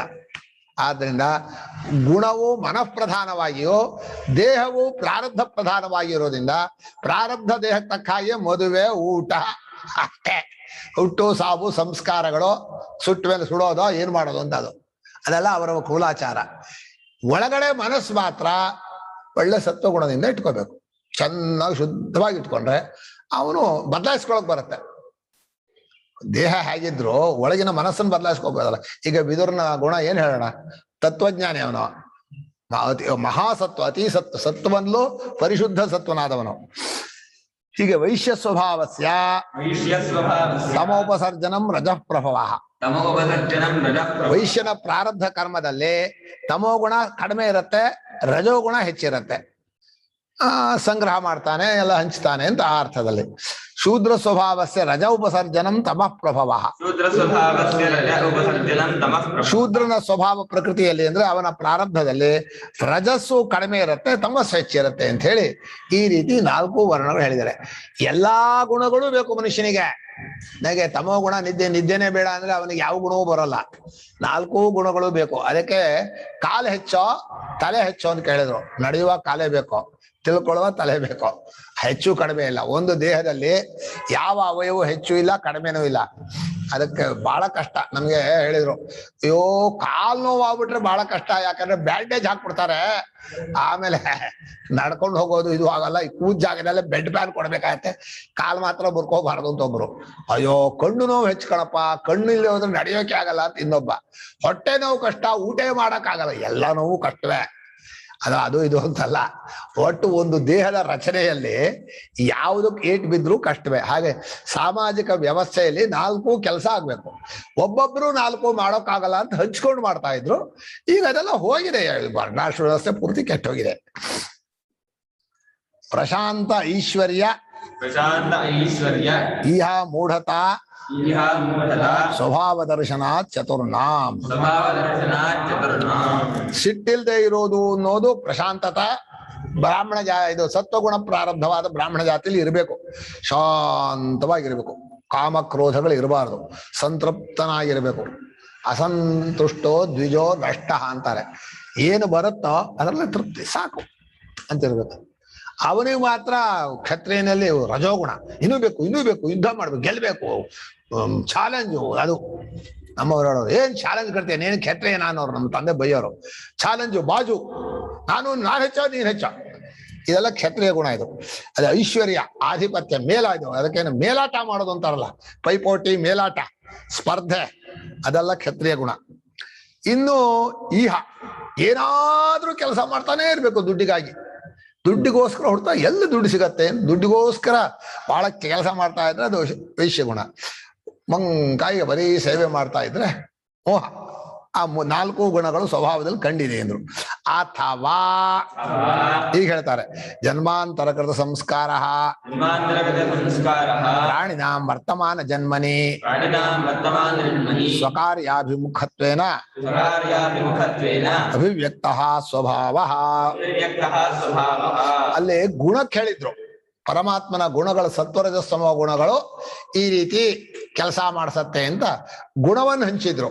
ಸತ್ವಗುಣ ಕಡಿಮೆ, ರಜೋಗುಣ, ಆಮೇಲೆ ರಜೋಗುಣ, ತಮೋಗುಣ ಕಡಿಮೆ, ರಜೋಗುಣ, ಆಮೇಲೆ ತಮೋಗುಣ ಜಾಸ್ತಿ, ಈ ರೀತಿ ಆ ರೀತಿ ಹಂಚಿದ್ರು ಮನಸ್ಸಲ್ಲಿ. ಈಗ ಅದಲ್ಲ, ಅದೇನು ಬೇಡ. ಹಿಂದಿನ ಜನ್ಮದ ಕರ್ಮದಿಂದ ಈ ದೇಹದಲ್ಲಿ ಒಂದು ಸ್ವಭಾವ ಬರುತ್ತೆ. ಆ ಗುಣ ಬೇಡವೇ ಬೇಡ. ಆ ಕರ್ಮವೇ, ಪ್ರಾರಬ್ಧ ಕರ್ಮವೇ ಒಂದು ಶರೀರ ಕೊಡುತ್ತೆ. ಆ ಶರೀರದ ಸ್ವಭಾವವನ್ನೇ ನಾವು ನೋಡಿ ಹಂಚ್ಬಿಟ್ಟಿದೀವಿ. ಸಹ ಪ್ರಭವ ಯೇಷಾಂ ಗುಣಾನಾಂ. ಆ ಪ್ರಾರಬ್ಧದಿಂದ ಬಂದ ಶರೀರದಲ್ಲಿ ಈ ಗುಣಗಳು ತೋರುತ್ತೆ.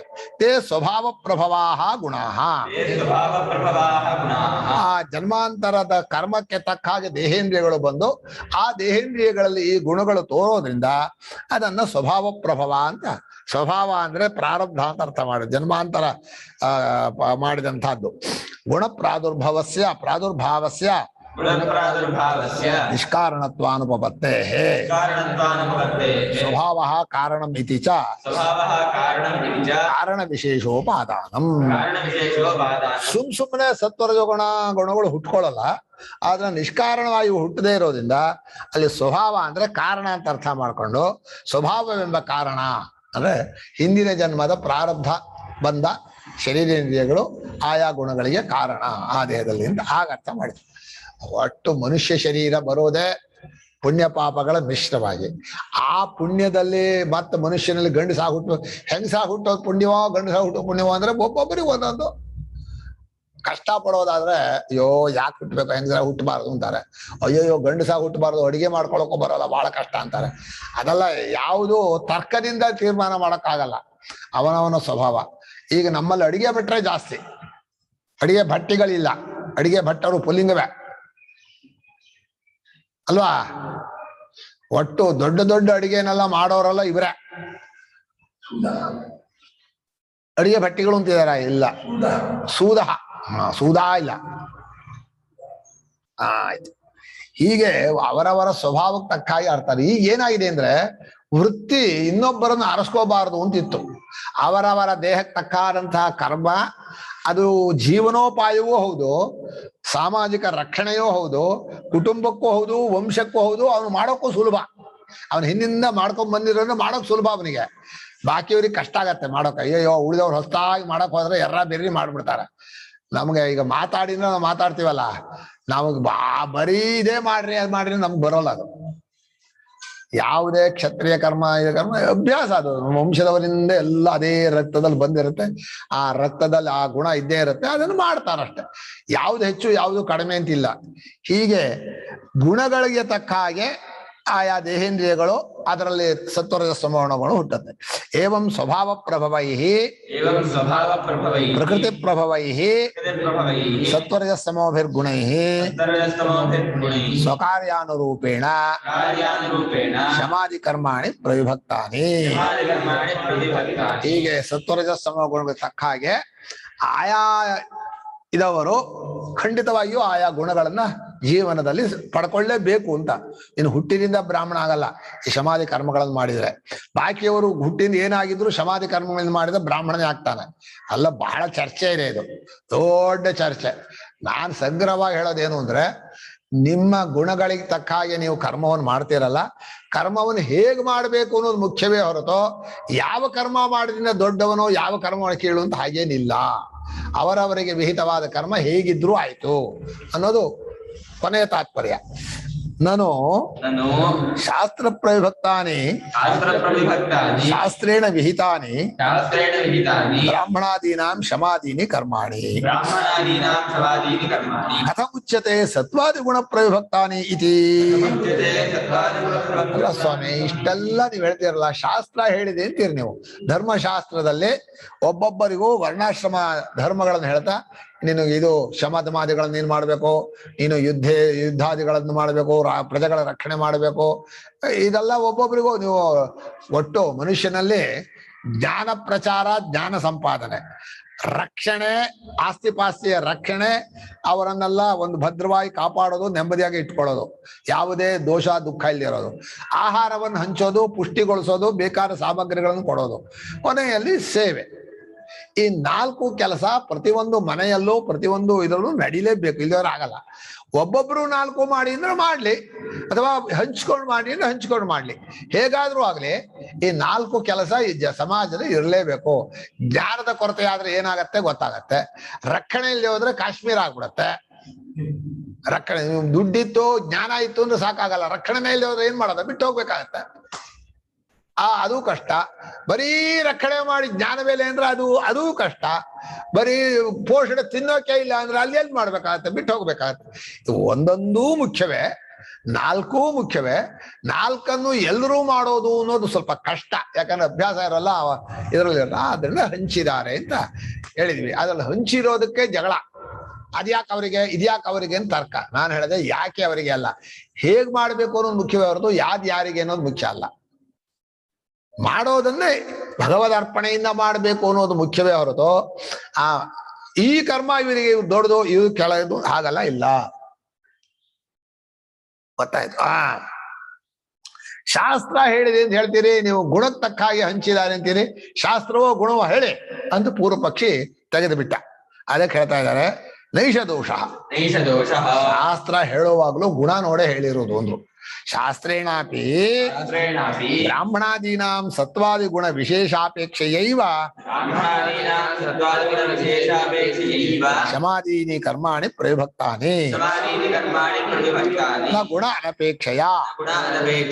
ಶಾಸ್ತ್ರಗಳು ಹಂಚುವಾಗಲೂ ಅವರವರ ದೇಹೇಂದ್ರಿಯ ರಚನೆಯನ್ನು ನೋಡಿ ಅವರಲ್ಲಿ ಸತ್ವದ ಸಮೂಹ ನೋಡಿ ಇದೆ ಅಂತೇಳಿ ಹಂಚಿರೋದು.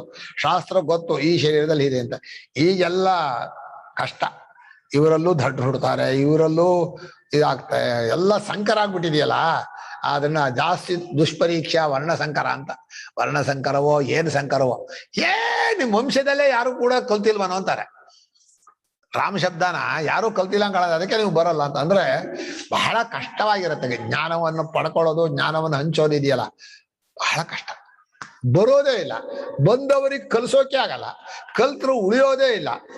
ಬೈದು ಬೈದು ಬೈದು ಇವ್ರು ಬಯಸ್ಕೋಬೇಕು ಕೊನೆಗೆ. ಅಲ್ವನ ಕಷ್ಟ ಅಲ್ವನ? ನಾಳೆಯಿಂದ ನೀನ್ ಪಾಠ ಹೇಳು ಇಲ್ಲಿ ಕೂತ್ಕೊಂಡು, ಗೊತ್ತಾಗತ್ತೆ. ಹೀಗೆ ಶಾಸ್ತ್ರವೂ ಕೂಡ ಅವರವರ ಅಂತಃಕರಣ ಧರ್ಮವನ್ನು ನೋಡಿ ಅವರವರ ಕರ್ಮಗಳನ್ನು ಗುಣಗಳನ್ನು ಹೇಳಿದೆ. ಗುಣ ಅನಪೇಕ್ಷೆಯ. ಗುಣ ಅಂದ್ರೆ 2 ಅರ್ಥ ಇದೆ. ಸತ್ವರದ ಸಮ ಗುಣಗಳಿಗೂ ಗುಣ, ಶಮದಮಾದಿಗಳು ಗುಣ, ಕ್ಯಾರೆಕ್ಟರ್ ಅಂತೀವಲ್ಲ ಅದು ಗುಣ.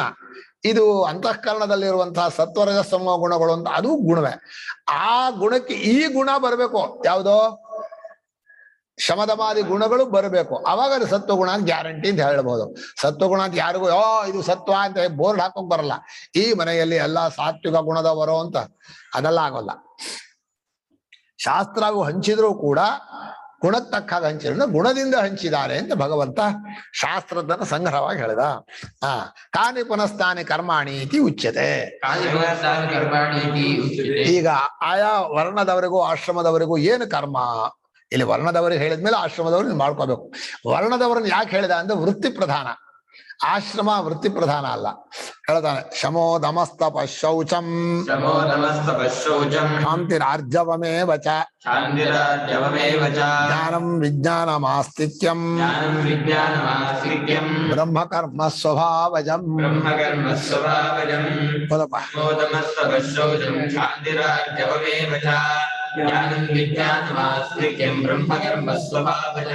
ಒಂಬತ್ತು ಗುಣವನ್ನು ಹೇಳಿದ, ಅಷ್ಟು ಮನಸ್ಸಿದ್ದು. ಅಲ್ಲಪ್ಪ ಇದು ಬ್ರಾಹ್ಮಣ ಇದಕ್ಕೆ ಧರ್ಮ ಅಂತ ಹೇಳಿದ್ರೆ ಊಟಕ್ಕೆ ಏನ್ ಮಾಡ್ಬೇಕಾ? ಯಾರಾದ್ರೂ ಕೊಡ್ಬೇಕು, ಕೊಡಿ ಸ್ವಾಮಿ ನಮ್ಗೆ ಊಟ ಇಲ್ಲ ಅಂತ. ಅವನು ಒಂದ್ ದಿವ್ಸ ಆದ್ರೆ ಕೇಳ್ಬಹುದು, ನಿರಂತರ ಕೇಳಕ್ ಬರತ್ತಾ? ಅಥವಾ ನಿರಂತರ ಅದಕ್ಕೆ ಏನ್ ಮಾಡಿದ್ರು ಗೊತ್ತಾ? ಹಿಂದಿನವರು ದಾನ ಕೊಡೋದವ್ರು ಅವರಿಗೆ ಕೊಡ್ರಿ ಅಂದ್ಬಿಟ್ರು, ಬಾಕಿಯವ್ರಿಗೆ ಕೊಡಕ್ಕೆ ಹೋಗ್ಬಿಡ್ರಿ ನೀವು. ನಮ್ಮನ್ನ ಇವ್ರು ಕೇಳಿದ್ರು, ಅಶೋಕ್ ಸಿಂಘಾಲ, ಈ ದೇಶದಲ್ಲಿ ಇರೋ ಪರ್ಸೆಂಟ್ ನೀವು ಇಷ್ಟೇ ಜನ, ನಿಮ್ಗೆ ದಾನ ತಗೊಳಕ್ ಅಧಿಕಾರ ಇರೋದು, ಬಾಕಿಯವರಿಗೆ ಇಲ್ಲ ಅಂತ ಶಾಸ್ತ್ರ ಹೇಳಿದೆ. ನೀವು ಎಲ್ರಿಂದಲೂ ದಾನ ತಗೊಂಡಿದ್ರೆ ನಿಜವಾಗಿ ನೀವು ಎಲ್ರಿಗಿಂತ ಶ್ರೀಮಂತರಾಗ್ಬೇಕಲ್ಲ, ಯಾಕೆ ತಗೊಳ್ತಾ ಇಲ್ಲ ಅಂತ ಕೇಳಿದ್ರು. ಕೊಡ್ತಾರಪ್ಪ, ಶೂದ್ರು ಕೊಡದೆ ಏನ? ಅಯ್ಯೋ ನೀವು ಹೋಗಕ್ ರೆಡಿ ಇದೀರಾ ತಗೊಳಕ?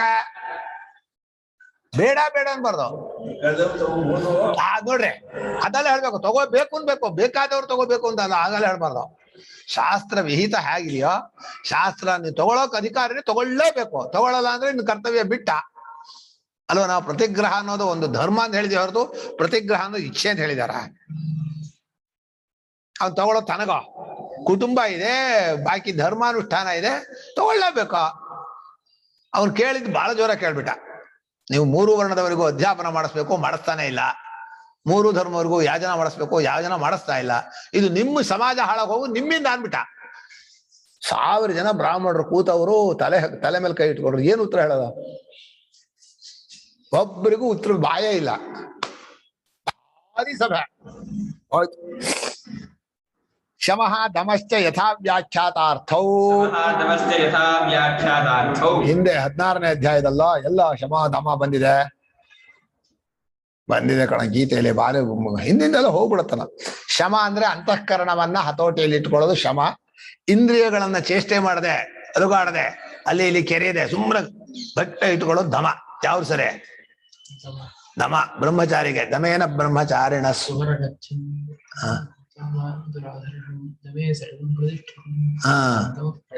ಆಯ್ತಾ? ಬ್ರಹ್ಮಚಾರಿ ದಮೇನ ದಾಂತ ಶಿವಮಾಚರಂತಿ ಅಲ್ಲ, ಶಮೇನ ಶಾಂತ ಶಿವಮಾಚರಂತಿ. ಕಿಲ್ಬಿಷಮೌಷಂತಿ. ಶಮ ದಮ ಅನ್ನೋದು ಇಂದ್ರಿಯ ಮನೋ ನಿಗ್ರಹಕ್ಕೆ ಹೆಸರು. ತಪಃ ಯಥೋಕ್ತಂ ಶಾರೀರಾದಿ. ಒಳ್ಳೆ ತಪಸ್ಸನ್ನ ಹೇಳ 16ನೇ ಅಧ್ಯಾಯಲ್ಲಿ. ಶಾರೀರಿಕ ತಪಸ್ಸು, ವಾಚಿಕ ತಪಸ್ಸು, ಮಾನಸಿಕ. ಶಾರೀರಿಕ ತಪಸ್ಸು ಹೇಳ ದೇವದ್ವಿಜ ಗುರು ಪ್ರಾಜ್ಞ ಪೂಜನಂ ಶೌಚಮಾರ್ಜವಂ ಬ್ರಹ್ಮಚರ್ಯಮ ಹಿಂಸಾಚ. ಬಹಳ ಒಳ್ಳೆ ತಪಸ್ಸು. ಶರೀರದಿಂದ ಚೆಂದ ದೊಡ್ಡವ್ರು ಸೇವೆ ಮಾಡ್ಬೇಕು. ಮನೇಲಿ ಅಪ್ಪ ಅಮ್ಮ ಇದ್ರೆ, ಗುರುಗಳಿದ್ರೆ ಚೆನ್ನಾಗಿ ಕೆಲಸ ಮಾಡ್ಬೇಕು. ಮನ ಸೋತ್ ಹೋಗ್ಬೇಕು. ದೇಹ ದಪ್ಪ ಆದ ಅಂದ್ರೆ ಸೇವೆ ಮಾಡಿಲ್ಲ ಅಂತ ಅರ್ಥ. ಒಂದು. ಆಮೇಲೆ ಶೌಚ, ಶುಚಿತ್ವ ಇರಬೇಕು. ಪ್ರಾಜ್ಞ ಪೂಜನಂ ಶೌಚ. ಪೂಜನ ಅಂದ್ರೆ ಹಿಂಗ್ ಪೂಜೆ ಮಾಡೋದಲ್ಲ ಅಪ್ಪ ಅಮ್ಮಂಗ. ಪೂಜನ ಅಂದ್ರೆ ಸೇವೆ. ಶೌಚ ಅಂದ್ರೆ ಶುಚಿ ಇಟ್ಕೋಬೇಕು. ಆಮೇಲೆ ಬ್ರಹ್ಮಚರ್ಯ, ಯಾರಿಗೂ ಹಿಂಸೆ ಮಾಡದೆ ಇರೋದು. ಇಷ್ಟು ಮಾಡಿದ್ರೆ ಶಾರೀರಿಕ ತಪಸ್ಸು ಅಂದ. ಆಮೇಲೆ ಅನುದ್ವೇಗ ಕರವಾಕ್ಯಂ ಪ್ರಿಯಹಿತಂಚಯತ. ಪ್ರಿಯಂಚಹಿತ ಇಲ್ಲ, ಸತ್ಯಂ ಪ್ರಿಯಹಿತಂಚಯತ ಸ್ವಾಧ್ಯಾಯಾಭ್ಯಸನಂಚೈವ ವಾಗ್ಮಯಂ. ಇದೆಲ್ಲ ವಾಗ್ಮಯ ತಪಸ್ಸು. ಎಡೆಬಿಡದೇ ಮಾಡ್ಬೇಕು ನಿರಂತರವಾಗಿ. ನಮ್ಮಲ್ಲೇ ವೇದ ಹೇಳ್ತಾನೇ ಇರ್ಬೇಕು. ಕೇಳ್ತಾ ಇದ್ರೆ ಏನಿರ್ಬೇಕು? ಬಾಯಿ ಬಿಟ್ರೆ ಏನ್ ಹೇಳ್ಬೇಕು? ವೇದವೇ ಬರ್ಬೇಕು. ಸ್ವಾಧ್ಯಾಯ ಏವ ವಾಚ ಮುತ್ಸೃಜ್ಯಮಾನ ಅಂತ ನಮ್ ಸೂತ್ರಕಾರರು. ಸ್ವಾಧ್ಯಾಯೇ ಏವ ಅಂದ್ರೆ ಬೇರೆ ಮಾತ್ ಬೇಡ. ಬೆಳಗ್ಗೆ ಬಾಯಿ ತೆಗೆದ್ರೆ ಏನು ಬರ್ಬೇಕು? ಶ್ರೀ ಗುರುಭ್ಯೋ ನಮಃ ಹರಿ ಓಂ ಅಂತ ಶುರು ಮಾಡಬೇಕು. ಏನು ಬರ್ಬಾರ್ದು. ಹೀಗೆ ಆಗಲ್ವಾ? ಆಮೇಲೆ ಮನಃ ಪ್ರಸಾದ ಸೌಮ್ಯತ್ವಂ ಭಾವ ಸಂಶುದ್ಧಿ ರೀತ್ಯೇ ತತ್ತ. ಮನಸ್ಸು ಪ್ರಸನ್ನವಾಗಿರ್ಬೇಕು, ನಗನಗುತ್ತಾ ಇರ್ಬೇಕು, ಒಳ್ಳೆ. ಆಮೇಲೆ ಯಾರ ಮೇಲೂ ಯಾವ ಆರೋಪನೂ ಮಾಡಬಾರ್ದು. ಭಾವ ಸಂಶುದ್ಧಿ ಅಂದ್ರೆ ಇನ್ನೊಬ್ಬ ನಿಮ್ ಮನಸ್ಸಲ್ಲಿ ಆಗಿತ್ತು ಇವನು ಅದೆಲ್ಲ ಇನ್ನೊಬ್ಬರ ಮನಸ್ಸನ್ನು ಹುಡುಕಬಾರ್ದು. ಮೌನವಾಗಿ ಮನನ ಮಾಡಬೇಕು. ತತ್ವ ವಿಚಾರವನ್ನ, ಶಾಸ್ತ್ರಾರ್ಥ ವಿಚಾರವನ್ನು, ವೇದಾರ್ಥ ವಿಚಾರವನ್ನು ಮಾಡಬೇಕು. ಇದು ಮಾನಸ. ಹೀಗೆ ಶಾರೀರಾರಿದ 3 ತಪಸ್ಸನ್ನು ಹೇಳಿದ್ದಾರೆ. ಶೌಚಂ ವ್ಯಾಖ್ಯಾತಂ, ಶೌಚ ಹೇಳಿದೀವಿ. ಮೃಜ್ಜಲಾಭ್ಯಾಂ ಶೌಚ, ಮತ್ತೆ ಶಾರೀರಿಕ ಶೌಚ, ಮಾನಸಿಕ ಶೌಚ. ಕ್ಷಾಂತಿ ಕ್ಷಮಾ, ಆಕೃತಸ್ಯ ತಾಡಿತಸ್ಯ ವಾ ಅವಿಕೃತ ಚಿತ್ತತಾ ಕ್ಷಮಾ. ಇಲ್ಲ 16ನೇ ಅಧ್ಯಾಯ.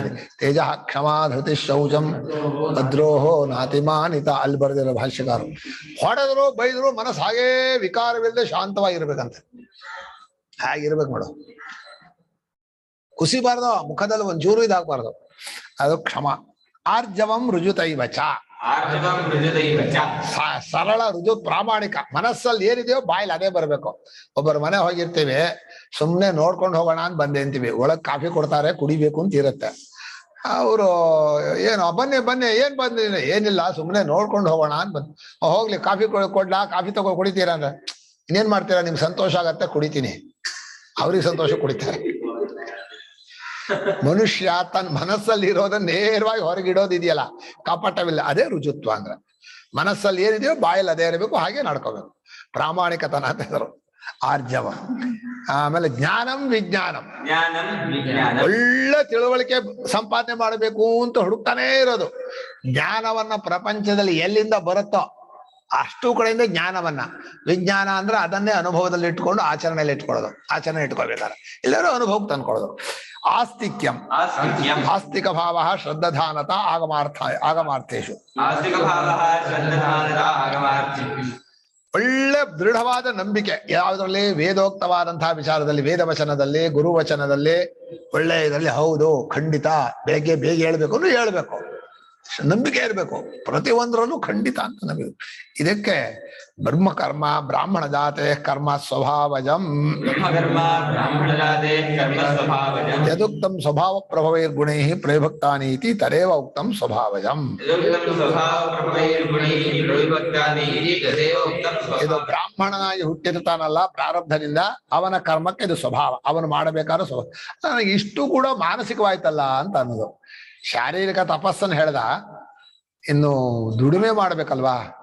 ಈ ಬ್ರಾಹ್ಮಣ ಊಟಕ್ಕೆ ದುಡಿಮೆ ಮಾಡೋಕೆ ಇರೋ ಟೈಮೆಲ್ಲ ಸಾಕಾಗಲ್ಲ.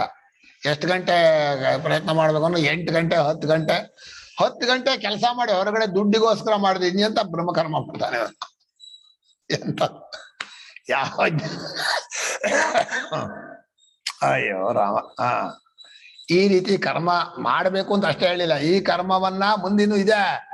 ಯಾವುದೋ ಈಶ್ವರಾರ್ಪಣ ಬುದ್ಧಿಯಿಂದ ನಾನ್ ಮಾಡ್ತೀನಿ ಅಂತ ಅಹಂಕಾರವಿಲ್ಲದೆ, ಫಲಾಸಕ್ತಿ ಇಲ್ಲದೆ ಮಾಡ್ಬೇಕು ಅಂತ. ಅದ್ 3 ಗುಣ ಸೇರಿಸ್ಕೋಬೇಕು.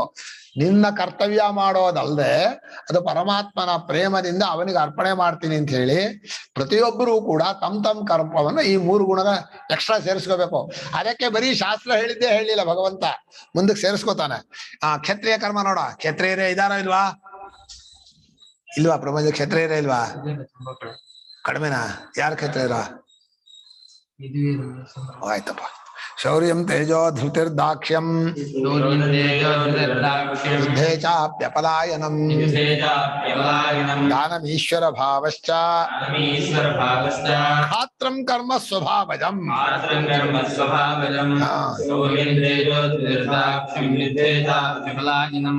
ದಾನಮೀಶ್ವರ ಭಾವಶ್ಚ ಕ್ಷಾತ್ರಂ ಕರ್ಮ ಸ್ವಭಾವಜಂ. ಶೌರ್ಯಂ ಶೂರ, ಹೆದರದೆ ನುಗ್ಗೋದು, ಮುನ್ನಡೆದ ಅಗ್ರೆಸಿವ್ ನೇಚರ್ ಅಂತಾರಲ್ಲ, ಅದು ಶೂರನಾಗಿರೋದು ಅಂದ್ರೆ. ಶೂರ ಧೀರ ಆಂಜನೇಯ ಎಲ್ಲೂ ಹೆದರಲಿಲ್ಲ, ಬಡ್ದು ಹಾಕ್ಬಿಡ್ತೀನಿ ಇಂದ. ನರಾವಣ ಸಹಸ್ರಮ್ಮೆ, 1000 ರಾವಣ ಬಂದ್ರು ಅಪ್ಪಚ್ಚಿ ಮಾಡ್ಬಿಡ್ತೀನಿ ಇಂದ. ಎಂಥ ಧೈರ್ಯ ಇರ್ಬೇಕು, ಎಂಥ ಶೂರನಾಗಿರ್ಬೋದು.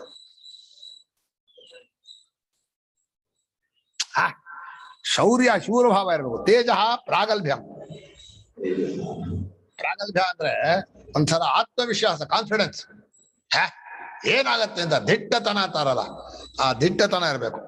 ಧೃತಿ ಧಾರಣಂ ಸರ್ವಾವಸ್ಥಾಸು ಅನವಸಾದೋ ಭವತಿ ಯಯಾ ಧೃತ್ಯ ಉತ್ತಂಭಿತಸ್ಯ. ಯದಿ ಧಾರಣಂ ಓ ಇದನ್ನ ಹೇಳಲ್ವಾ, ಶ್ಲೋಕಾರ್ಥ ಹೇಳಿಲ್ಲ. ಧೃತಿಯಿಂದ ದೇಹೇಂದ್ರಿಯಗಳನ್ನ ಧಾರಣೆ ಮಾಡೋದು. ದಾಕ್ಷ್ಯ ಅಂದ್ರೆ ಇನ್ನೊಬ್ಬರಿಗೆ ಅನುಕೂಲ ಮಾಡೋದು. ಆ ಕಾಲದಲ್ಲಿ ಏನ್ ಮಾಡ್ಬೇಕೋ ಚುರುಕಾಗಿ ಮಾಡೋದು ದಕ್ಷ. ದಕ್ಷ ಅಂದ್ರೆ ಪಟುವಾಗಿರೋದು, ಚುರುಕು. ಕೈ ಊರದೇ ಹೇಳ್ಬೇಕಪ್ಪ. ಮಾತ್ರ ಕೈ ಊರ್ಕೊಂಡು ಅಂತ ಅಂಬೆಗಾಲ ಇಟ್ಕೊಂಡು ಹೇಳೋದಲ್ಲ. ಕೈ ನೆಲಕ್ಕೆ ಊರದೆ ಹೇಳು ಅಂದ್ರೆ ಹೇಳ್ಬೇಕು, ಕೂರು ಅಂದ್ರೆ ಕೂರ್ಬೇಕು, ದಕ್ಷನಾಗಿರ್ಬೇಕು. ಆ ರೀತಿ ಇರೋದೇ ಕ್ಷತ್ರಿಯನ ಸ್ವಭಾವ. ಯುದ್ಧದಲ್ಲಿ ಹಿಂದಕ್ಕೆ ಹೆಜ್ಜೆನೇ ಇಡಬಾರ್ದು. ಇಟ್ಟ ಹೆಜ್ಜೆ ಇದು ಸ್ವರ್ಗದ ದಾರಿ. ಹೊಡಿ, ದೇಶಕ್ಕೋಸ್ಕರ ಪ್ರಾಣ ಆದ್ರೂ ಹೋಗ್ಲಿ, ತನೇನಾದ್ರೂ ಹೋಗ್ಲಿ, ಏನಾದ್ರೂ ಹೋಗ್ಲಿ. ಯುದ್ಧದಲ್ಲಿ ಪಲಾಯನ ಮಾಡದೇ ಇರೋದು. ದಾನ ಬೇಕಾದ್ ಕೊಡ್ತೀನಿ ಅಂತ ಹೇಳ್ಬೇಕು. ದಾನ ಸ್ವಭಾವ ನಿತ್ಯ. ಈಶ್ವರ ಭಾವಶ್ಚ, ಎಲ್ಲವನ್ನೂ ಹತೋಟಿಲಿಡ್ತೀನಿ, ಎಲ್ಲರನ್ನೂ ಆಳ್ತೀನಿ, ಎಲ್ರೂ ನನ್ನ ಅಧೀನವಾಗಿರ್ಬೇಕು, ಈ ಭಾವನೆ ಇರೋದು. ಇದು ಕ್ಷತ್ರಿಯರ ಜಾತಿಗೆ ಸ್ವಾಭಾವಿಕವಾದ್ದು ಅಂದ್ರು. ಅಂದ್ರೆ ಇದು ಬ್ರಾಹ್ಮಣ ಹುಟ್ಟಿದವನಿಗೂ ಇರುತ್ತೆ, ಕ್ಷತ್ರಿಯಗೂ ಇರುತ್ತೆ, ವೈಶ್ಯರಿಗೂ. ಇದು ಪರಮಾತ್ಮನ ಗುಣಗಳಿದೆಲ್ಲ. ಆ ಪರಮಾತ್ಮನ ಗುಣಗಳು, ಈ ಗುಣಗಳು ಬಂದ್ರೆ ಕ್ಷತ್ರಿಯ, ಮೇಲಿನ ಗುಣಗಳು ಬಂದ್ರೆ ಬ್ರಾಹ್ಮಣ. ಅಷ್ಟೇ. ಎಲ್ಲ ಭಗವಂತನ ಗುಣಗಳು. ಚೈತನ್ಯ ಒಳಗಿದ್ರೆ ಈ ಶಾಮೋ ನಮಸ್ತಪ ಶೌಚಂ ಕ್ಷಾಂತಿರಾರ್ಜವಮೇವಚ ಅಲ್ಲ, ಕ್ಷಾಂತಿರಾರ್ಜವಮೇವಚ ಅಲ್ಲ, ಎಂತದ ಜ್ಞಾನಂ ವಿಜ್ಞಾನಂ ಆಸ್ತಿಕ್ಯಂ ಬ್ರಹ್ಮಕರ್ಮ, ಇಷ್ಟು ಭಗವಂತನ ಸ್ವರೂಪದಲ್ಲಿರೋ ಗುಣ. ಇದು ಅಷ್ಟೇ. ಶೌರ್ಯಂ ತೇಜೋ ಧೃತಿರ್ದಾಕ್ಷ್ಯಂ ಯುದ್ಧೇ ಚಾಪ್ಯಪಲಾಯನಂ ದಾನಂ ಈಶ್ವರ ಭಾವಶ್ಚ ಸ್ವಭಾವಜಂ. ಎಲ್ಲ ಕೃಷ್ಣಾವತಾರದಲ್ಲಿ ರಾಮಾವತಾರ ತೋರಿಸಿರೋ ಗುಣ. ಕ್ಷತ್ರಿಯನಾಗಿ ಅವತಾರ ಮಾಡಿ ಬಗ್ಗ ಬಡ್ದ ಅಂದ್ರೆ ಹೊಡೆದ, ಎರಡಿಲ್ಲ. ಏನ್ ಸಂತೋಷ ಆಗತ್ತಲ್ವಾ. ಎಷ್ಟು ಸುಂದರನೋ ಅಷ್ಟೇ ಘೋರ.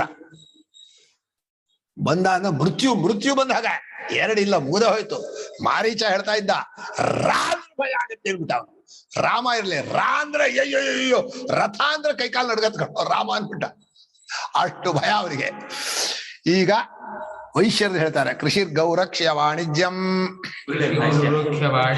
ಓ, ಇದು ಶ್ಲೋಕ ಓದಿಲ್ವಾ? ಆಯ್ತು, ಓದೋ. ಶೌರ್ಯಂ ಶೂರಸ್ಯ ಭಾವ, ಶೂರನಾಗಿರುವಂತಹ ಸ್ವಭಾವ ಅದು ಶೌರ್ಯ. ತೇಜ ಪ್ರಾಗಲ್ಭ್ಯಂ, ಪ್ರಾಗಲ್ಭ್ಯ ಏನೋ ಆತ್ಮವಿಶ್ವಾಸ. ಏನು ಅಂತ ತಿಳ್ಕೊಂಡಿದೀಯ ಅಂತ ಎತ್ತರವಾಗಿರ್ಬೇಕು, ಯಾವಾಗ್ಲೂ ಬಗ್ಗಬಾರ್ದು. ಧೃತಿ ಧಾರಣಂ, ಈ ಪ್ರಾಗಲ್ಭ್ಯಕ್ಕೆ ವಿರುದ್ಧ ಅಂದ್ರೆ ದೈನ್ಯ. ದೈನ್ಯ ಇರಬಾರ್ದು ಮನುಷ್ಯನಲ್ಲಿ, ಯಾವಾಗ್ಲೂ ಕುಸಿತ ಆಗ್ಬಾರ್ದು. ಧೃತಿ ಅಂದ್ರೆ ಇಂದ್ರಿಯಗಳು ಕುಸಿತಾ ಇದ್ರೆ ಎತ್ತಿಡಿಯೋದು. ಈ ಕೈಯಲ್ಲಿ ಕಾಲಲ್ಲಿ ಮುಳ್ಳು ತೆಗೆದು ಅಂತ ಕೂಕ್ಕೊಳ್ಳೋದಲ್ಲ. ತೆಗಿ, ಏನಾಗತ್ತೆ, ನಾನೇನ್ ಕಾಲಲ್ಲ, ಚುಚ್ಚು ಹೋಯ್ತಿಯಾ, ನೋಯ್ ಬುದ್ಧಿ ಬರ್ಲಿ ಅಂತ ಚುಚ್ಚಿ ತೆಗಿಯೋದು. ಆಪರೇಷನ್ ಮಾಡ್ತಾರಲ್ಲ, ಮಾಡಿಸ್ಕೋತೇನೆ. ಆ ಇಂದ್ರಿಯಗಳು, ದೇಹವು ಕುಸಿತಾ ಇರುತ್ತೆ, ಅವಾಗ ಎತ್ತಿ ಹಿಡಿಯೋದು. ಹೊಳೆಗೆ ಇಳಿತಾ ಚಳಿ, ಇವು ಬೇಡ ಅನ್ನತ್ತೆ, ಮಕ್ಕ ಹೀಗೆ. ಅದು ಧೃತಿ ಅಂದ್ರೆ ಉತ್ತಂಭನ ಅಂತ. ದೇಹೇಂದ್ರಿಯಗಳು ಕುಸಿತಾ ಇರುವಾಗ ಮನಸ್ಸಿನ ಅದ ಮೇಲಕ್ಕೆ ಎತ್ತೋದಕ್ಕೆ ಧೃತಿ ಅಂತ ಹೆಸರು. ದಾಕ್ಷ್ಯಂ ದಕ್ಷಸ್ಯ ಭಾವ. ದಕ್ಷ ಅಂದ್ರೆ ಪಟುವಾಗಿ ಚುರುಕಾಗಿರೋದು. ನಮ್ ಸೂತ್ರಕಾರ ಬ್ರಹ್ಮಚಾರಿ ಮುಖ್ಯವಾದ ಧರ್ಮ ಅಂತಾರೆ. ಬಹಳ ಚುರುಕಾಗಿರ್ಬೇಕು ಅವನು. ಜೋಗುರಿಸ್ಕೊಂಡ ಅಂದ್ರೆ ಬ್ರಹ್ಮಚರ್ಯಕ್ಕೆ ಅನರ್ಹ ಅವನು. ಚುರುಕು ಬಹಳ ಇರ್ಬೇಕು. ಸಹಸಾ ಪ್ರತ್ಯುತ್ಪನ್ನೇಷು ಕಾರ್ಯೇಷು ಅವ್ಯಾಮೋಹೇನ ಪ್ರವೃತ್ತಿ. ಚಿಟಿಕೆ ಹೊಡೆಯೋಷ್ಟ್ರಲ್ಲಿ ಠಕ್ ಅಂತ ಬಂದ ಕೆಲಸನ ಒಂದು ಸ್ವಲ್ಪ ತಪ್ಪಿಲ್ದೆ ಕರೆಕ್ಟ್ ಆಗಿ ಮಾಡ್ಕೊಂಡು ಹೋಗ್ಬೇಕು. ಅದು ದಕ್ಷ ಅಂದ್ರೆ. ದಕ್ಷ್ಯ ಆಗತ್ತಾ? ಹೇಳೋ ಅಂದ್ರ ಇದೆಂತ ದಕ್ಷತ, ಎದ್ದು ಬಿಡ್ಬೇಕು, ಏನು ಅಷ್ಟೇ. ಯುದ್ಧೇ ಚಾಪಿ ಅಪಲಾಯನ, ಅಪರಾಮುಖಿ ಭಾವ ಶತ್ರುಭ್ಯ. ಯುದ್ಧದಲ್ಲಿ ಶತ್ರುಗಳು ಬೆನ್ನು ತೋರಿಸೋದಿಲ್ಲ. ಅರ್ಜುನ ಹಿಡಿದ್ನಲ್ಲ ಉತ್ತರ ಕುಮಾರನ, ಬೆನ್ನು ತೋರಿಸ್ದೆ ಹಿಡ್ಕೊಂಡು ಬಂದ. ತೋರ್ಸಲ್ಲ ಅವ್ರಿಗೆ ಬೆನ್ನನ್ನ. ಹಿಡ್ಕೊಂಡು ಎಳ್ಕೊಂಬಂದ್ ಕೂತ್ಕೋ, ಇಲ್ಲ ಕೊಯ್ದು ಬಿಡ್ತೀನಿ. ಯುದ್ಧ ಬಂದಿದೆಯೋ ವಾಪಸ್. ಆ ಉತ್ತರ ಕುಮಾರನ ಕಥೆ ಕೇಳಿದ್ರೆ ಅದು ನಿಜವಾದಂತ. ಒಬ್ಬನೇ ಒಬ್ಬ ಸಹಾಯಕರು ಇಲ್ಲ, ಹೊಡೆದಾಕದ ಅಷ್ಟು ಜನರನ್ನು. ಯುದ್ಧದಲ್ಲಿ ಯಾರನ್ನು ಬಿಡ್ಲಿಲ್ಲ, ಭೀಷ್ಮರನ್ನು ಬಿಡ್ಲಿಲ್ಲ, ದ್ರೋಣರನ್ನು ಬಿಡ್ಲಿಲ್ಲ. ಅವತ್ತು ಮುಲಾಜೆ ಇಲ್ಲ, ಅಬ್ಬ ಅಜ್ಜ ಅಲ್ಲ. ಗೀತೆಯಲ್ಲಿ ಹೇಳದ ಅಷ್ಟೇ. ಏನಂತ? ಆಚಾರ್ಯ ಪಿತರ ಪುತ್ರ ಸ್ವತೈವ ಜಬಿಧಾಮಹ ಏತಾನ್ನ ಹಂತು ಮಿಚ್ಛಾಮಿದು ಇಷ್ಟುದ್ದ ಹೇಳಿದ್ನಲ್ಲ. ಇಲ್ಲಿ ಯಾರು ನೋಡ್ಲಿಲ್ಲ, ಬಡ್ದಾಕ್ರ ಎಲ್ಲರನ್ನು. ಅದು ಭೀಷ್ಮರು ಕೊನೆಗೆ ಒಂದ್ ಮಾತು ಹೇಳ್ತಾರೆ, ಏನೋ ಇಷ್ಟಕ್ಕೆ ಬಿಟ್ಟಿದ್ದಾನೆ ಸಂಮೋಹನಾಸ್ತ್ರ, ಅಷ್ಟು ಜನದ್ದು ಮುಗಿಸೇ ಹೋಗ್ತಿದ್ದ. ಮಹಾಭಾರತವೂ ಇಲ್ಲ, ಎಂತದೂ ಇಲ್ಲ. ಅದು ದಾನಂ ದೇಯೇಶು ಮುಕ್ತ ಹಸ್ತತ.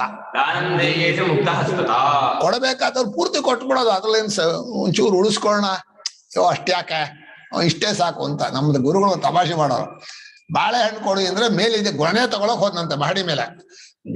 ಗೊನೆ ಯಾಕೆ ಅಂತ ಹೇಳಿ ಚಿಪ್ಪಿ ಕೈ ಹಾಕದ, ಒಂದ್ ಚಿಪ್ ಸಾಕಲ್ವಾ ಅಂದ. ಚಿಪ್ಪಿ ಕೈ ಹಾಕ್ದವನು, ಚಿಪ್ಪಿ ಆದಕ್ಕೆ ಅಂತ 4 ಹಿಡ್ಕೊಂಬಂದ. ಆ ಚಿಪ್ಪಲ್ಲಿ ಪೂರ್ತಿ ಕೆಳಗ್ ಬರೋ ಅಷ್ಟ್ರಲ್ಲಿ 2 ಕೊಟ್ಟ, ಇನ್ನು 2 ಕೈ ಹಿಂಗೆ ಹಿಡ್ಕೊಂಡ. ಅಂದ್ರೆ ಅಷ್ಟ್ರಲ್ಲೇ ಬುದ್ಧಿ, ಕೊಡುವಾಗಲೇ ಕಡಿಮೆ ಮಾಡ್ತಾ ಬರುತ್ತೆ. ಆಗಿರ್ಬಾರ್ದು. ಕೊಡುವುದ್ರು ಮುಕ್ತವಾಗಿ ಕೊಟ್ಟು ಬಿಡ್ಬೇಕು. ಮನುಷ್ಯನಿಗೆ ಕೊಡೋದ್ರಲ್ಲಿ ಬಿಡೋದ್ರಲ್ಲಿ ನಿಜವಾದ ಸಂತೋಷ ಇದೆ. ಬಡಿಸುವಾಗ ಸಂತೋಷ ಇದೆಯಲ್ಲ, ಊಟ ಮಾಡೋರಿಗೆ ಇರಲ್ಲ.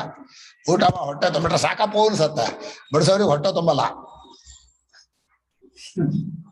ಊಟ ಚೆನ್ನಾಗಿ ನಗನಗತಾ ಬಡಿಸೋರಿದ್ರೆ ಏನು ಸಂತೋಷ ಇರುತ್ತೆ ಊಟ ಮಾಡೋರಿಗೆ. ಹೀಗೆ ಬಡಿಸ್ಬೇಕಪ್ಪ, ಎಷ್ಟು ನಗನಗತಾ, ಎಷ್ಟೇ ಹೊತ್ತಾಗಿಲ್ಲ, ಎಷ್ಟೇ ಜನ ಬಂದಲ್ಲಿ ಸಂತೋಷವಾಗಿ ಬಡಿಸ್ಬೇಕು. ಅದು ಮುಕ್ತತ. ಹೀಗೆ ದಾನ ಮಾಡುವ ಮುಕ್ತತ. ಈಶ್ವರ ಭಾವಶ್ಚ, ಈಶ್ವರಸ್ಯ ಭಾವ ಪ್ರಭುಶಕ್ತಿ ಪ್ರಕಟೀಕರಣಂ, ಈಹಿತವ್ಯಾನ್ ಪ್ರತಿ. ಅಡ್ಮಿನಿಸ್ಟ್ರೇಟರ್ ಅಂತಾರಲ್ಲ, ಅಡ್ಮಿನಿಸ್ಟ್ರೇಟರ್ ಅಂದ್ರೆ ಆಳೋ ಶಕ್ತಿ, ಎಲ್ಲ ಕಂಟ್ರೋಲ್ ಮಾಡ್ಬೇಕು. ಹೇಳು, ನಿಂತ್ಕೋ, ಕೂತ್ಕೋ, ಮತ್ತೆ ದೂಸರ ಮಾತಿಲ್ಲ, ಏನೋ ಯಾಕೋ ಅಂತ ಮೆಲ್ಲಗ್ ಮಾತಾಡ್ಸೋದೇ ಇಲ್ಲ. ಆ ಈಶ್ವರ ಭಾವ ಕ್ಷತ್ರಿಯನ ಸ್ವಭಾವ ಅದಿರ್ಬೋದು. ಕ್ಷಾತ್ರಂ ಕರ್ಮ ಕ್ಷತ್ರಿಯ ಜಾತೆ ವಿಹಿತಂ, ಕರ್ಮ ಕ್ಷಾತ್ರಂ ಕರ್ಮ ಸ್ವಭಾವಜಂ. ಇನ್ನೊಂದು ಶ್ಲೋಕ ಆಗ್ಬೇಕಾಯ್ತು, ಉಳಿದು ಬಿಡ್ತು, ಟೈಮ್ ಆಗೇ ಹೋಯ್ತು. ಸ್ವೇ ಕರ್ಮಣ್ಯ ಭರತಃ. ಇನ್ 2 ಶ್ಲೋಕ ನಾಳೆ ಆಗತ್ತೆ.